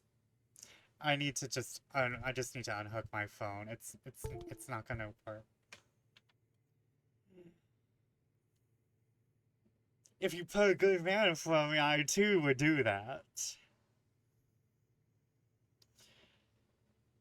Okay, I'm sorry. I'm stretching. I'm tired. I'm eepy. I might not make it 5 hours, but at least, you know, we can make it 4. Vesper when a man is in the picture. A man? There's a man here? I suck for all I'm worth. I suck, and I suck, and I suck. Also me, when a man is in the picture. My body rejoices as the moisture returns to it, like rain coming to the desert. Game, are you trying to call me out? Are you trying to say I'm thirsty? It's not like I'm denying it. A river in a dry land. Rivers in the desert.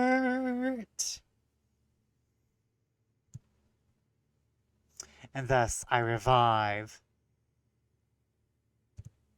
Actually, it kind of does feel like I'm coming back to life.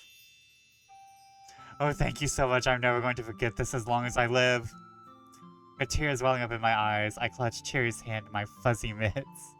Hey, I'm not the kind of person to abandon someone in need, you know, she replies.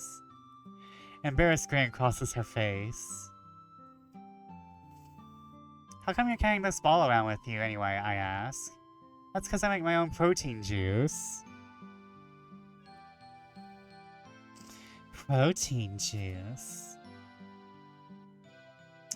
In Japan, the word protein is frequently used to refer to a powdered health food supplement that contains vitamins and minerals, as well as a protein component.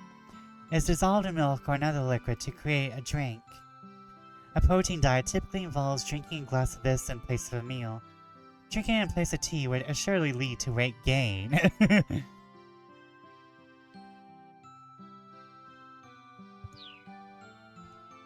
Protein juice? Never heard of it.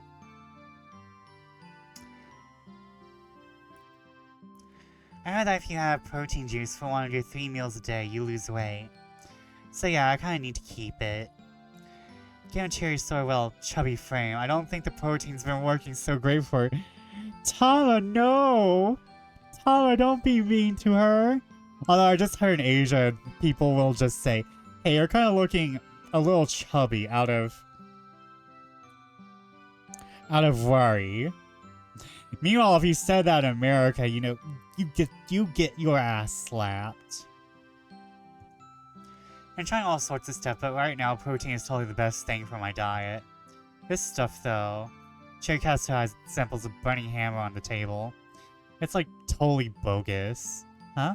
Bogus? That's a surprise. Oh yeah, Cherry says. You gotta exercise if you want burn body fat. The best way to burn fat is to engage in steady, low-intensity aerobic exercise. After roughly 20 minutes of such exercise, the body burns through its available blood sugar, and the brain sends signals to have fat brought into the bloodstream. This is how fat is burned. Anaerobic exercise, which leaves you panting and breathless, is not effective. Okay, I guess. The game's telling me to fucking exercise. I guess.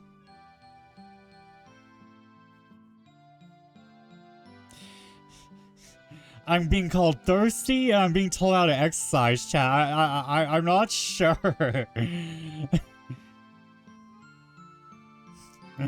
I'm not sure if this is proper.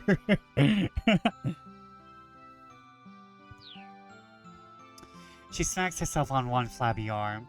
I mean, there's no way you're gonna lose weight by taking more calories. Huh, didn't she say she was drinking protein juice to lose weight? I keep that thought to myself.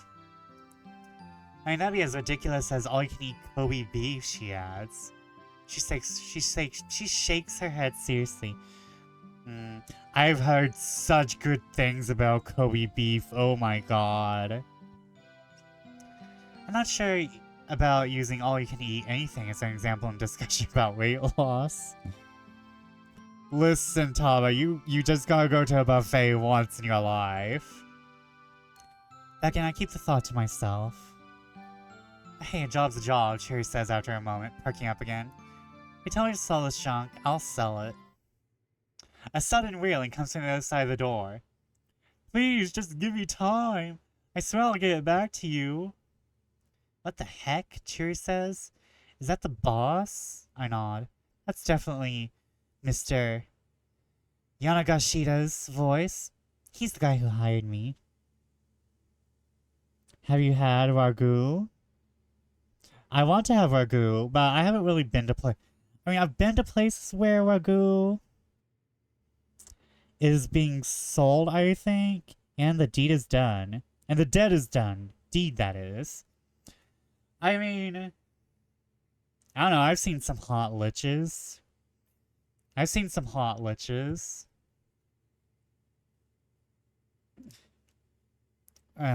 to lose my cursor here.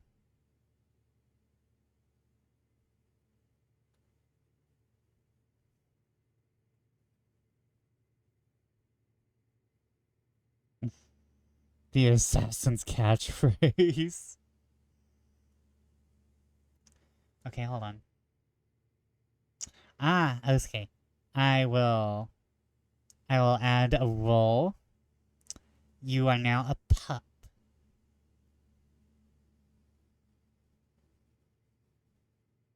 Kill someone, the deed is done.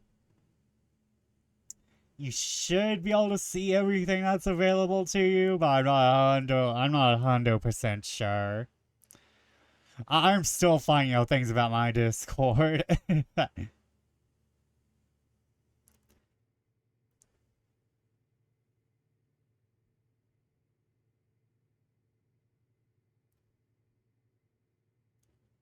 But you should be able to post things now, I think. If not, I'll fix it later.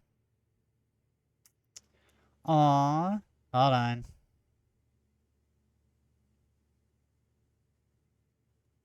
Hold on, I must show the class. We're gonna put that in my fan art.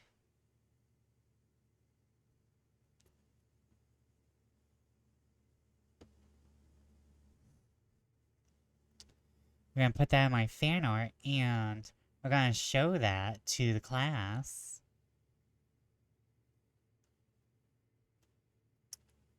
Where?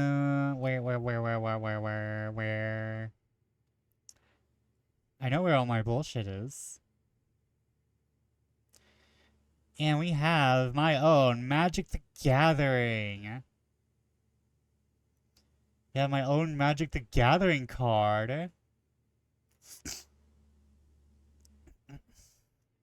Now, so you know, I don't play Magic the Gathering, so I don't know how good I am. Bat of Fortune.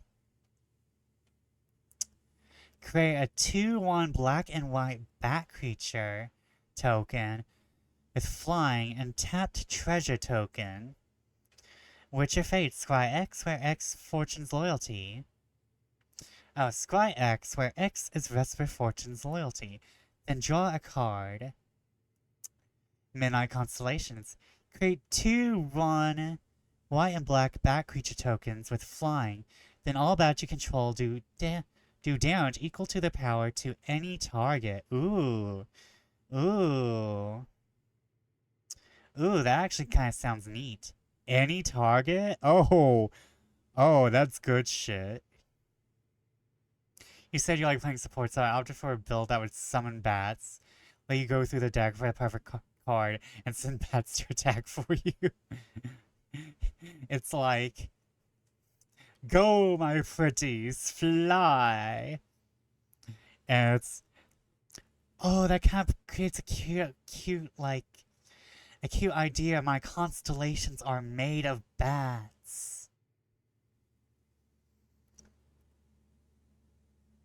So to build around this, you would pick bat creature cards. Why does he just have 4 arcs? Doesn't it usually have 4 over X? I don't know anything, but I sound cool. I sound cool. He's a Planewalker, that's his loyalty. Think of it as his HP. Ah.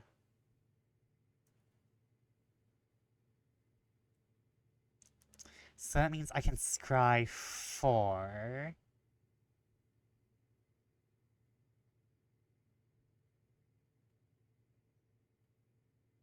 So I need some sun energy or water energy, then some sun or death energy, then some water or death energy.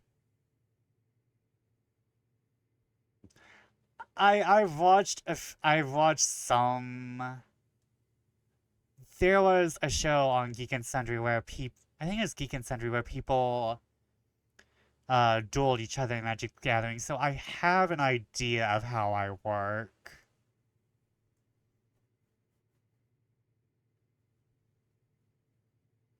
So I have an idea of how I work. Now only if I could use myself. I mean, I do that every day, but still. Like, the one thing that would give me to Magic the Gathering, my own card after myself. It's like, what's in your official deck? Me! Me, bitch, I'm my own commander.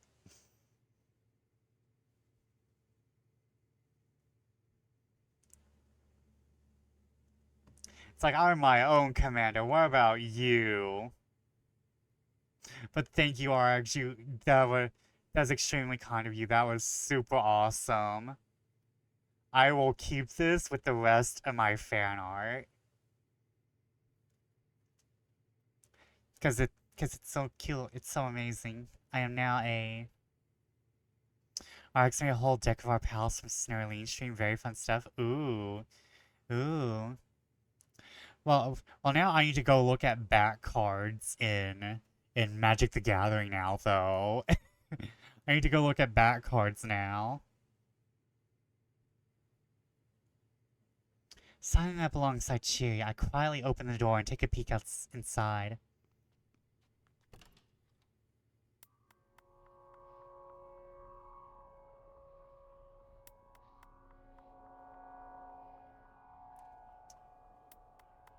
The uses are one to play for the +1 bat and some treasures for a later turn extra mana. 2, look at the top 4 cards and decide which one you want to on top and draw it. Or 3, send massive log of bats to swarm target to take it out. Hey, what you doing with all those bats? What you doing with all those bats? Did you really want to know?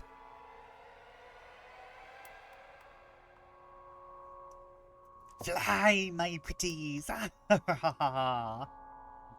Seems a good support kind of play. I hope it's on theme. It is. I love it. I love it. I kind of like the idea of the bats flying by the stars of the night. And going into just mob. Just going into mob our person. I just point at someone and say perish. And I just send this incredible flock of bats. Ever since that Bloomboro has a bunch of bat creatures. Ooh. Ooh. But I probably also need, like, another character also based on bats. I know how to build a deck. I played Inscription. You need cards that balance off each other in case one of your cards dies. I play Pokemon. I played Inscription. I know how to build a deck. At least I think I would know how to. I would like, okay, this bat needs to work off this bat, but I need more bats just in case this bat dies. I have a bad theme deck I call Drives Us Bats. Mr. Yanagashira is down on his hands and knees, begging, while two uncouth-looking men glower at him. Just a little more time, that's all I ask, he pleads. Oh, he on the floor bowing. Once I sell this stuff, I can pay you back. I see a tiny ball of burning hammer in his hand. Just a little more, mimics the middle-aged fellow.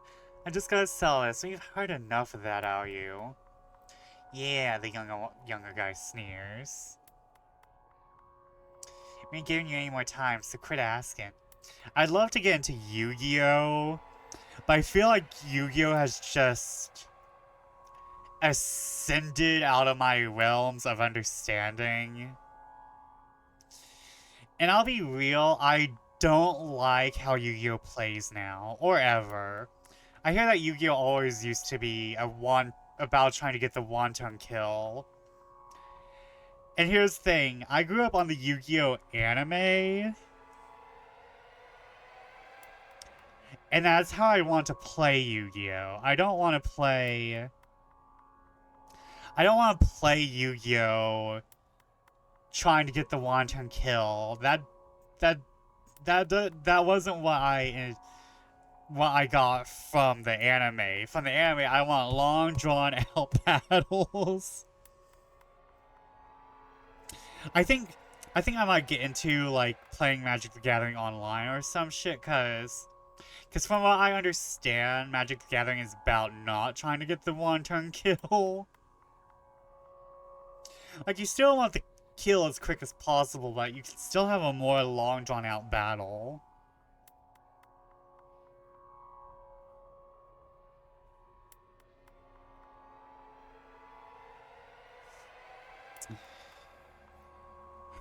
But, like, yeah, I'm just kind of... I like Yu-Gi-Oh! Because it's anime, and it's aesthetics, but one-turn kills just aren't...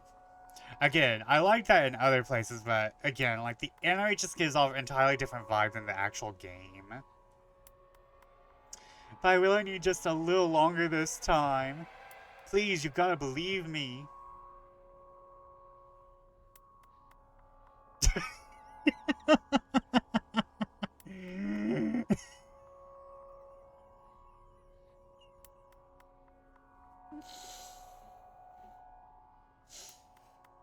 Oh my god, it's so wonderful.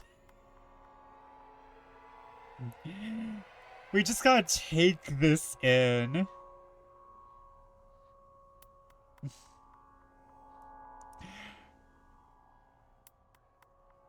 They had to pose for this.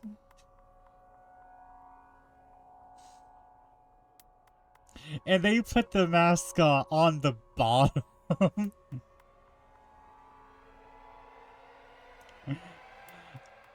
I love it so.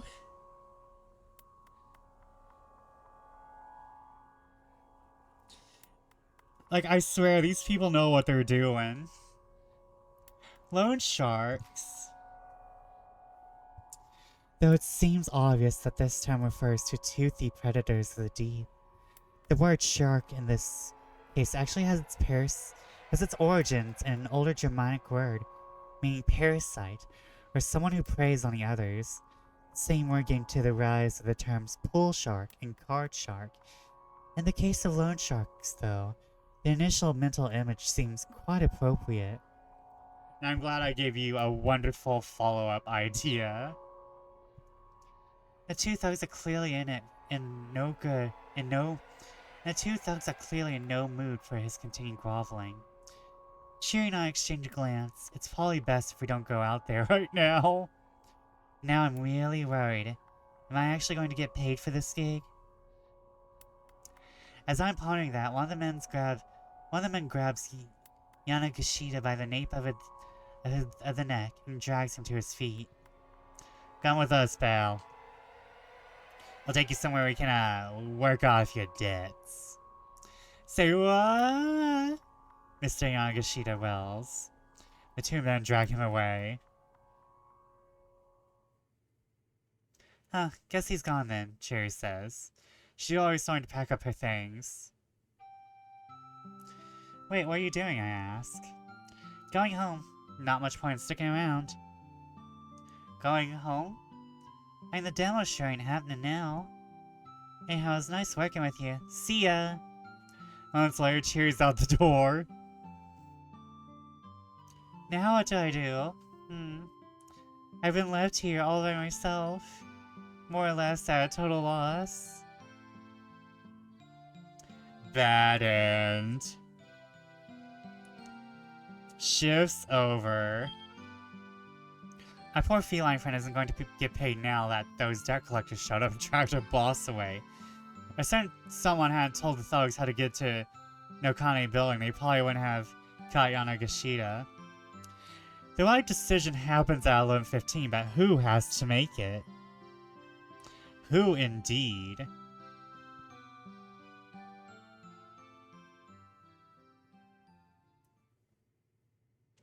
Okay, so we had a taste of Tama's.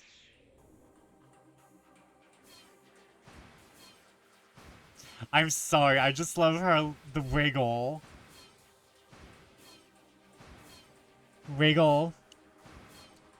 Wiggle. Wiggle. Wiggle. Okay, I kind of want to play one of these other two.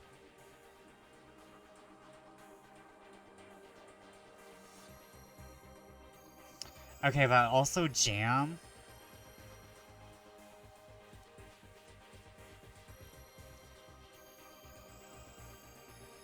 Oh wait, let me look at the time chart. Okay, so... Oh, this covers a whole ass hour. We're gonna be here for a bit. F1, what are the controls?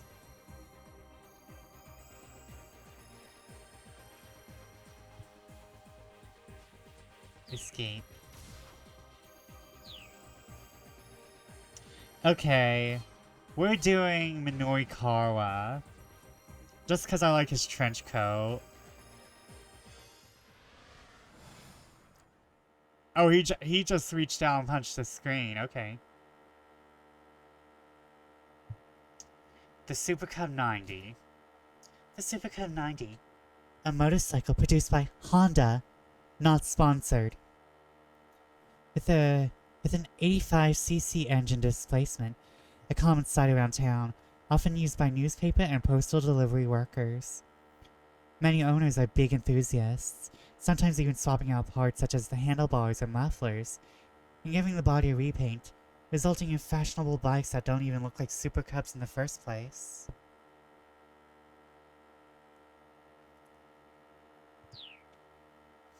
The Super Cub 90 raced down Route 246 towards Shibuya. The speedometer remained at a steady 60 kilometers per hour. He has a mint bicycle, a purple stripe down his helmet, and he's wearing a trench coat over a patterned suit with patterned pants. Oh man, this man is straight out of the 70s. Pumping the gas harder was no use. This was as fast as the bike could go. Minoikara shouted as he sped along. Damn it, I am not letting you die! He jerked the handlebars and blew past the truck on the inside. The driver scowled at him as he shot by. What is... I'd say what is happening, but this is by the Danganronpa writers. There is no sense in this world. There's just jams. You maniac, are you trying to get yourself killed? Just the opposite, Minoikara shouted back. I am saving lives. The stoplight ahead turned red, cutting him off at the intersection. Oh, come on. I can see your pores. Oh, gee, that camera effect. He had no choice but to slam on the brakes. His agitation boiled over as he waited for the signal to change again. How long is this thing gonna stay red? Hurry up already. He brought the bike right up to the edge of the line, keeping the engine red like a dragster ready to peel out. Not on time is not in my dictionary. The light turned red. The light turned green. The Minoikara's own light turned green at the last. Hit the accelerator as hard as he could. The engine died. His engine died with a sputter. Huh? Oh, come on. What the hell? Hold on. Can we look at this woman's face to the left? She has that I'm so done with these bike riders look. Was that a man? Okay, that's a man, I think. Oh, gee, that camera effect. I know, right? The music, the camera effect, it was going so good. Oh, come on, what the hell? Foghorns blared angrily behind him. In a fury, he pulled his bike over to the side of the road.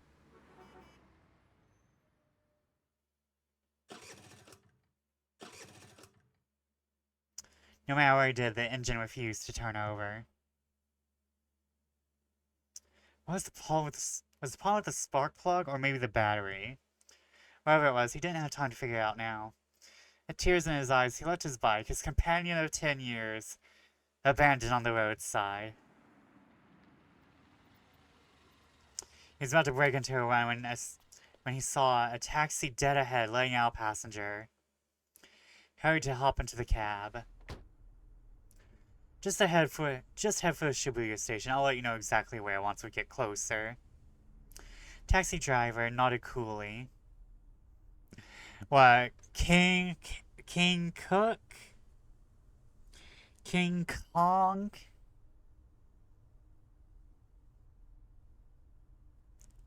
King Konk?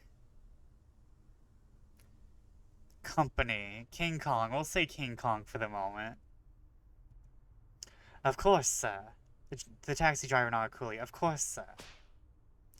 10 minutes. I need you to get me there in 10 minutes. The driver grimaced.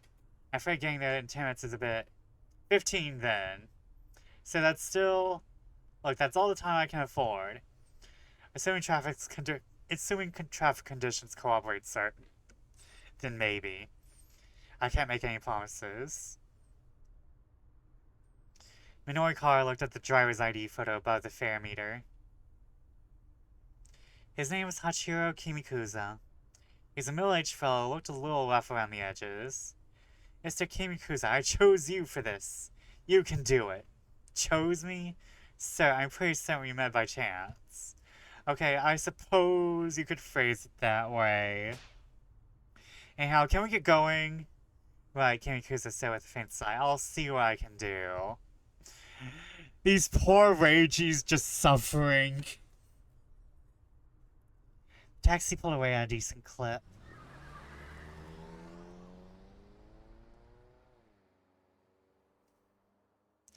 Minoikara's frantic journey had started 20 minutes earlier. He had been at home working on an interview piece. He clucked his tongue in annoyance when the ringing phone broke his train of thought. I had someone always call right when the words were flowing. If he didn't keep getting interrupted, he could probably wrap this piece up in no time. Be quiet, he pointed at the telephone as he yelled. I'm writing here. Me. But shouting did nothing to silence the ringing. He didn't have much choice but to pick up. Minoru speaking. There was no response. Hello? He hesitated, ready to hang up. Was this a prank call? It's me. It's Toyama. It's Teru Toyama, the president of Heaven Publishing.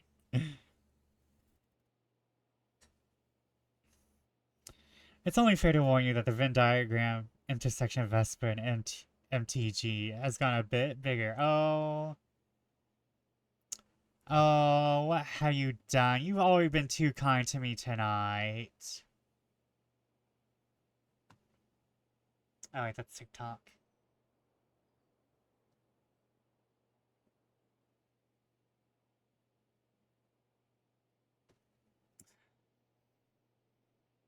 Oh, new unreads, Vesper fan art.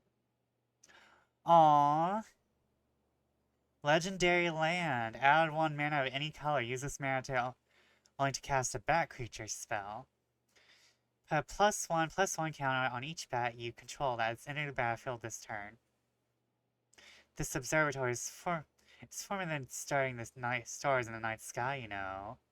Aww. Fan art. I finally got Discord to work. Aww. Yay. I will also take this. I will begin my bat deck.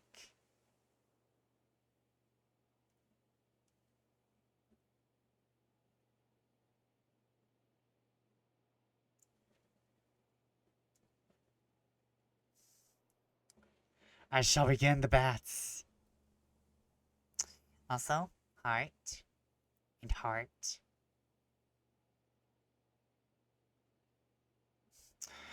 So what got you into MTG? Oh, you know, I got my own commander. I got fan art myself, and I was like, you know, I should think about making a bat deck. I might keep the sexy voice for Toyama. Heaven Publishing. A publishing company that puts out both hard-hitting non-fiction books and tabloid-style scandal rags. The Invincible Journalist, penned by company president Toyama himself, was a candidate for Japan Non-Fiction Prize. Is it torrently? No. Is it fun? Sure. I'm probably broken. Let's be real. Oh, what do you want? If this is about work, I'm already booked pretty full. I'd taken work from Heaven Publishing on several occasions, but the pay was hardly competitive. They'd been turning them down a lot, so he hadn't heard from Toyama in a while. No, this isn't work-related. Then what do you want? I'm kind of pressed for time here. I'm working on some copy. Minoru is in no mood to be around the bush. It seemed like every conversation he had with Toyama went like this. You're busy. That's good. Busy's good when you're a freelancer. Toyama sounded unusually sympathetic. Minoru found it off-putting. I hear sales have been good on your end, he said cautiously. With this month's 4-star general gossip and all. Hold on. 4-star general gossip. A magazine focusing on the private lives of celebrities and politicians. Most of the articles found in its pages are random nonsense, but one out of every 100 or so contains an actual major scoop, making it a difficult outlet to ignore. 4-Star General Gossip is a monthly magazine, Heaven Publishing's flagship publication. It had a small circulation for the most part, and flew under the radar, but once in a while they land some big scoops sell like crazy. This month's edition had come with a free scratch card, a gimmick that had moved 100,000 copies with ease. 5 winning symbols in a row wins 100,000 yen, was it? Minoikara asked. A weak, moist sound came through the receiver.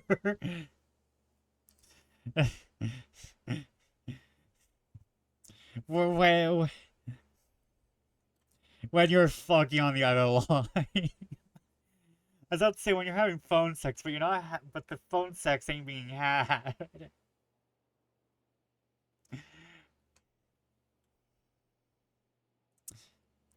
Have you had your daily dose of male whimpering? I mean,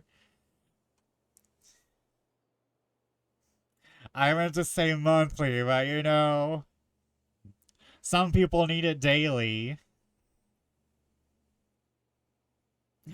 Is ads happening yet? I need to save me from myself. Have you had your daily dose of male whimpering? I'm not providing it. Sorry.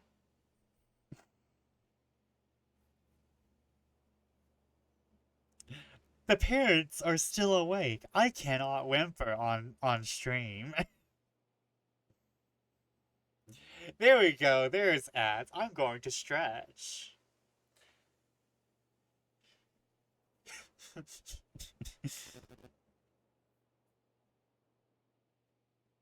Have you made weak, moist sounds today?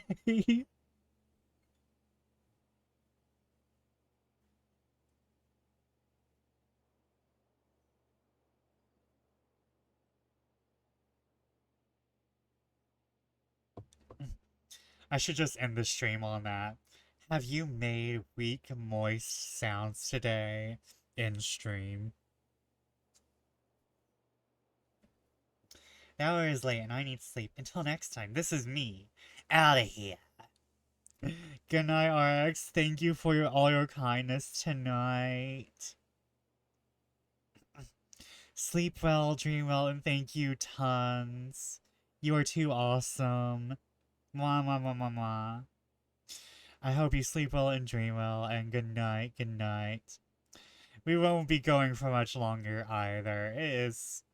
We've been going for 4 hours. I want to go for 5, but you know, 4 hours of 24. You know, that's 10%. That is 20% of my day, actually. I have streamed for 20% of my day. I have done a good job.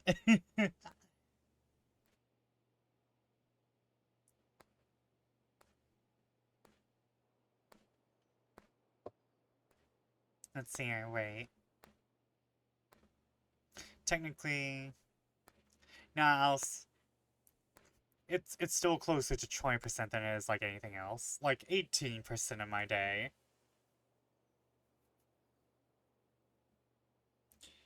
Oh, we'll go for like 10 more minutes.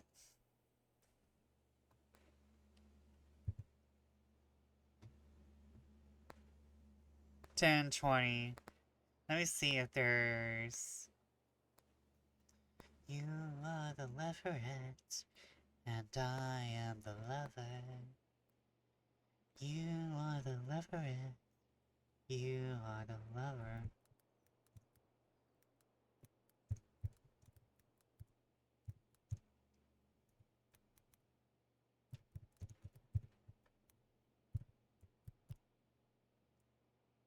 I got the new Yackle, the yellow core. I don't know how to pronounce that fucking name. Oh my god. Yellocker? Yellocker?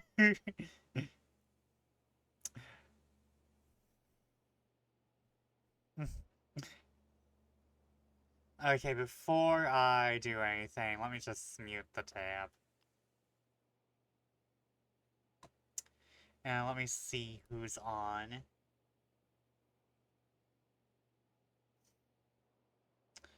Okay, we have... What do we have? We have Pally. We have a Keto. We have Keto.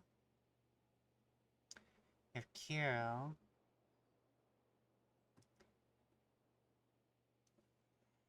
Oh. I think the target will be Pally. I should rate a Keto, but I'm not sure if I'm at rating level of familiarity yet. You know, there's a point where you're just like, can I raid you?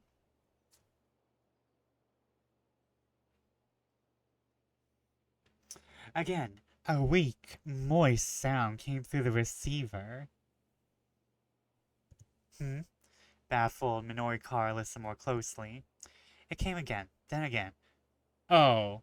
Oh, is our boy getting plapped? Is the leader of Heaven Publishing getting plapped as we speak? Kind of sound like sobbing. Oh, okay. Oh, okay. I guess it's a different weak, moist sound coming through a receiver. You know, you're just the boss levels when you're just having sex and making calls. Mr. Toyama, are you crying? There's another soft sob and then yet another.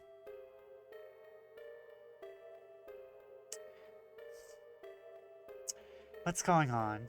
Where are you? Minori asked. At the office, Toyama managed. He allowed another mewling whimper. Oh, okay, so we are getting our daily dose of male whimpering. What's the matter? It's nothing. I am satisfied with my ability to play the Shadowbringers learned.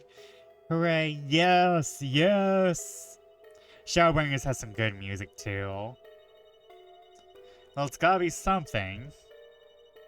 Come on, what is it?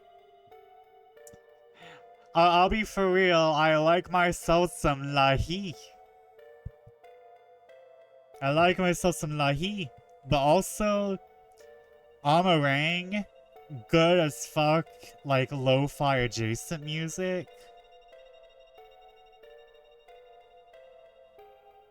I listened to Lahi for like 4 hours at work last week. And I kind of wish Yulmore was a little bit ritzy. But it also has a strip club, so it's fine. Well, it's gotta be something. Come on, what is it? Toyama gave no reply. Mr. Toyama, you still there? Silence. What is it? What happened? Look, doesn't tell me anything. But yeah, I learned the city music in Tempest. I can't spell that right now. Too tired, I guess. No, oh, yeah. Yeah, Albera. Yeah, no, I understand. What the hell is going on? Toyama squeaked out a drawn-out line. Are we sure he isn't getting plapped? Okay, I'm sick of this. I'm hanging up now. You can have sex with someone else on the phone. Minori is about to break the connection when he heard Toyama murmur. The only thing I can do now is die. Oh, fun. Depression.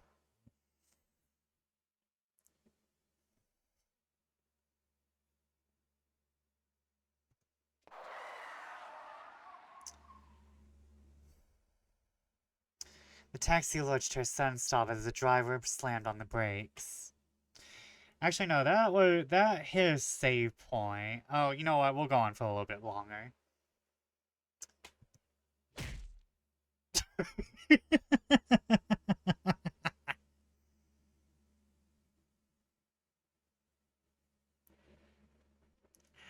Minori car pitched forward, his face sagging against the back of the seat in front of him. Kimizuka stuck his head out the window. Careful, buddy, he shouted at someone in the street. You're gonna get yourself killed. Minori car blinked the stars from his eyes and saw a man moving alongside the cab. The guy grabbed onto the handle of the back door. Please, I need you to let me have this cab. No way, Minori car snapped. Just who did this guy think he was? Please, I'm begging you here. Look, I'm in a hurry, pal. Get your own damn cab. I know how ridiculous this must sound, but please. This is really, really urgent. Yeah, we're about to go try and stop something from happening ourselves, dude. Urgent? Yes, it's a matter of life or death. Please. The guy did look pretty desperate. I'm sorry, but I'm dealing with something urgent here, too. No, me. Point. To be fair, this would be really good, like, pictures for sketch practice. Then let me ride with you. I'll pay for the whole fare. My entire future's on the line here. This guy sure was persistent. Maybe he was telling the truth. But Minori Car had problems of his own. Sorry, buddy. It's life or death on my end, too. I gotta look after me and mine. Right, so sorry to trouble you. Finally, the guy gave up and shuffled away. Guess it can't have been that much of a life-ending crisis after all. Sumimasen. Minori Car checked his wristwatch. Damn it, that just cost us 5 minutes. I'll try to make it up, sir, the driver called back. The taxi lurched into motion, the engine crickly revving up to speed.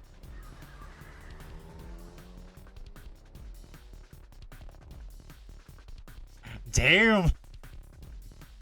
Once inside the building, he avoided the elevator in favor of rushing up the stairs.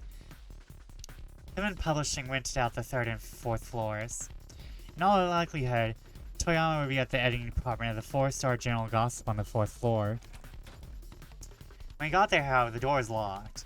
Mr. Toyama! Hey, Mr. Toyama! He shouted and banged, but there was no reply. Something was seriously wrong. Minori Car took a deep breath and kicked the door in. Whoa! The sigh as he stepped to the office filled him with horror. Oh no, content warning, content warning, content warning. Organs.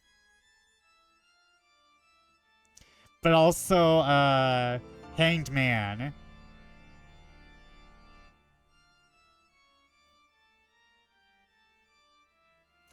Minori Car clutched the sides of his head. I'm too late.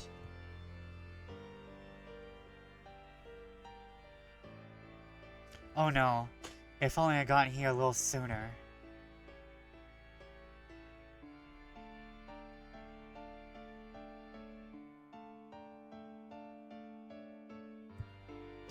Okay, this music does not. This music going hard, honestly.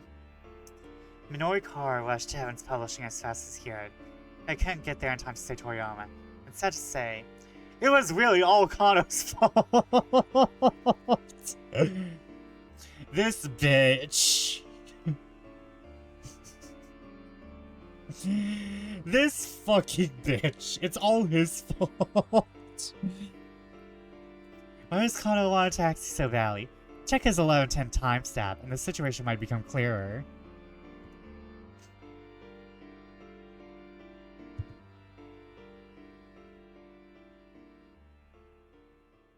They really said, it's this bitch, this one, right here. He's the drama.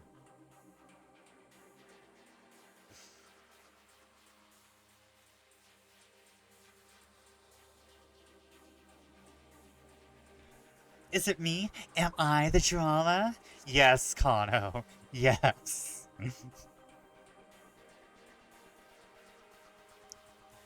Okay, my stretchy.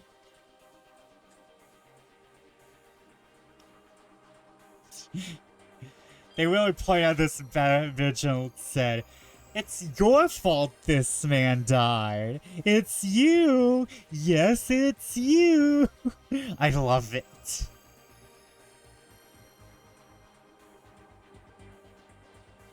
What's my controls again? F1.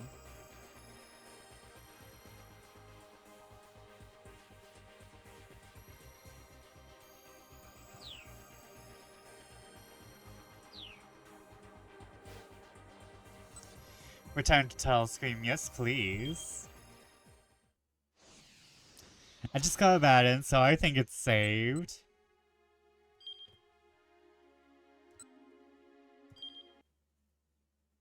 It's you! I just love it when a game is like, yes, it's your fault that that happened. I am enjoying myself thoroughly. Okay, who we got? Oh yeah, I said I was going to raid Pally. Our dear friendo, Paladin Verdant.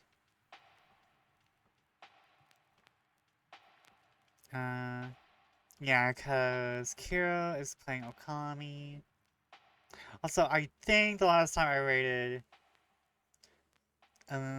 Pally was back in January. I want to say I raided Pally in January. Thank y'all for joining me. I had such an amazing time. This is such a breath of fresh air compared to the letter. I'm like sorry. I'm like this visual novel is so much better just because it's just so truthful to itself, and I'm like, it's not trying to be something it's not, which I think is what my problem with the letter is. The letter isn't truthful to itself. Like, it has a lot going on in Raid Pally.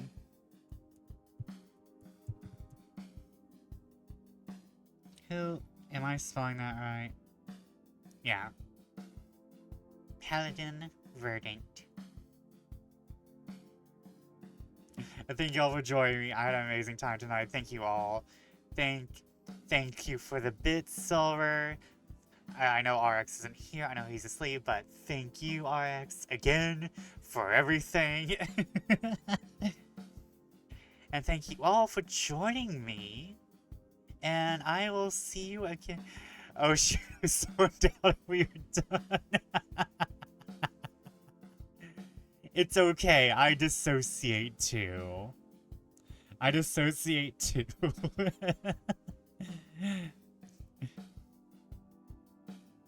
Don't worry, I've had my moments where I like, what's time? 10 minutes ago, it was 30 minutes ago, what happened? 10 minutes ago was an hour ago, what? Thank you all for joining me. I'll be back tomorrow. Go check out Maris's stream tomorrow. Good night, good fortune. See you when I see you. Bye.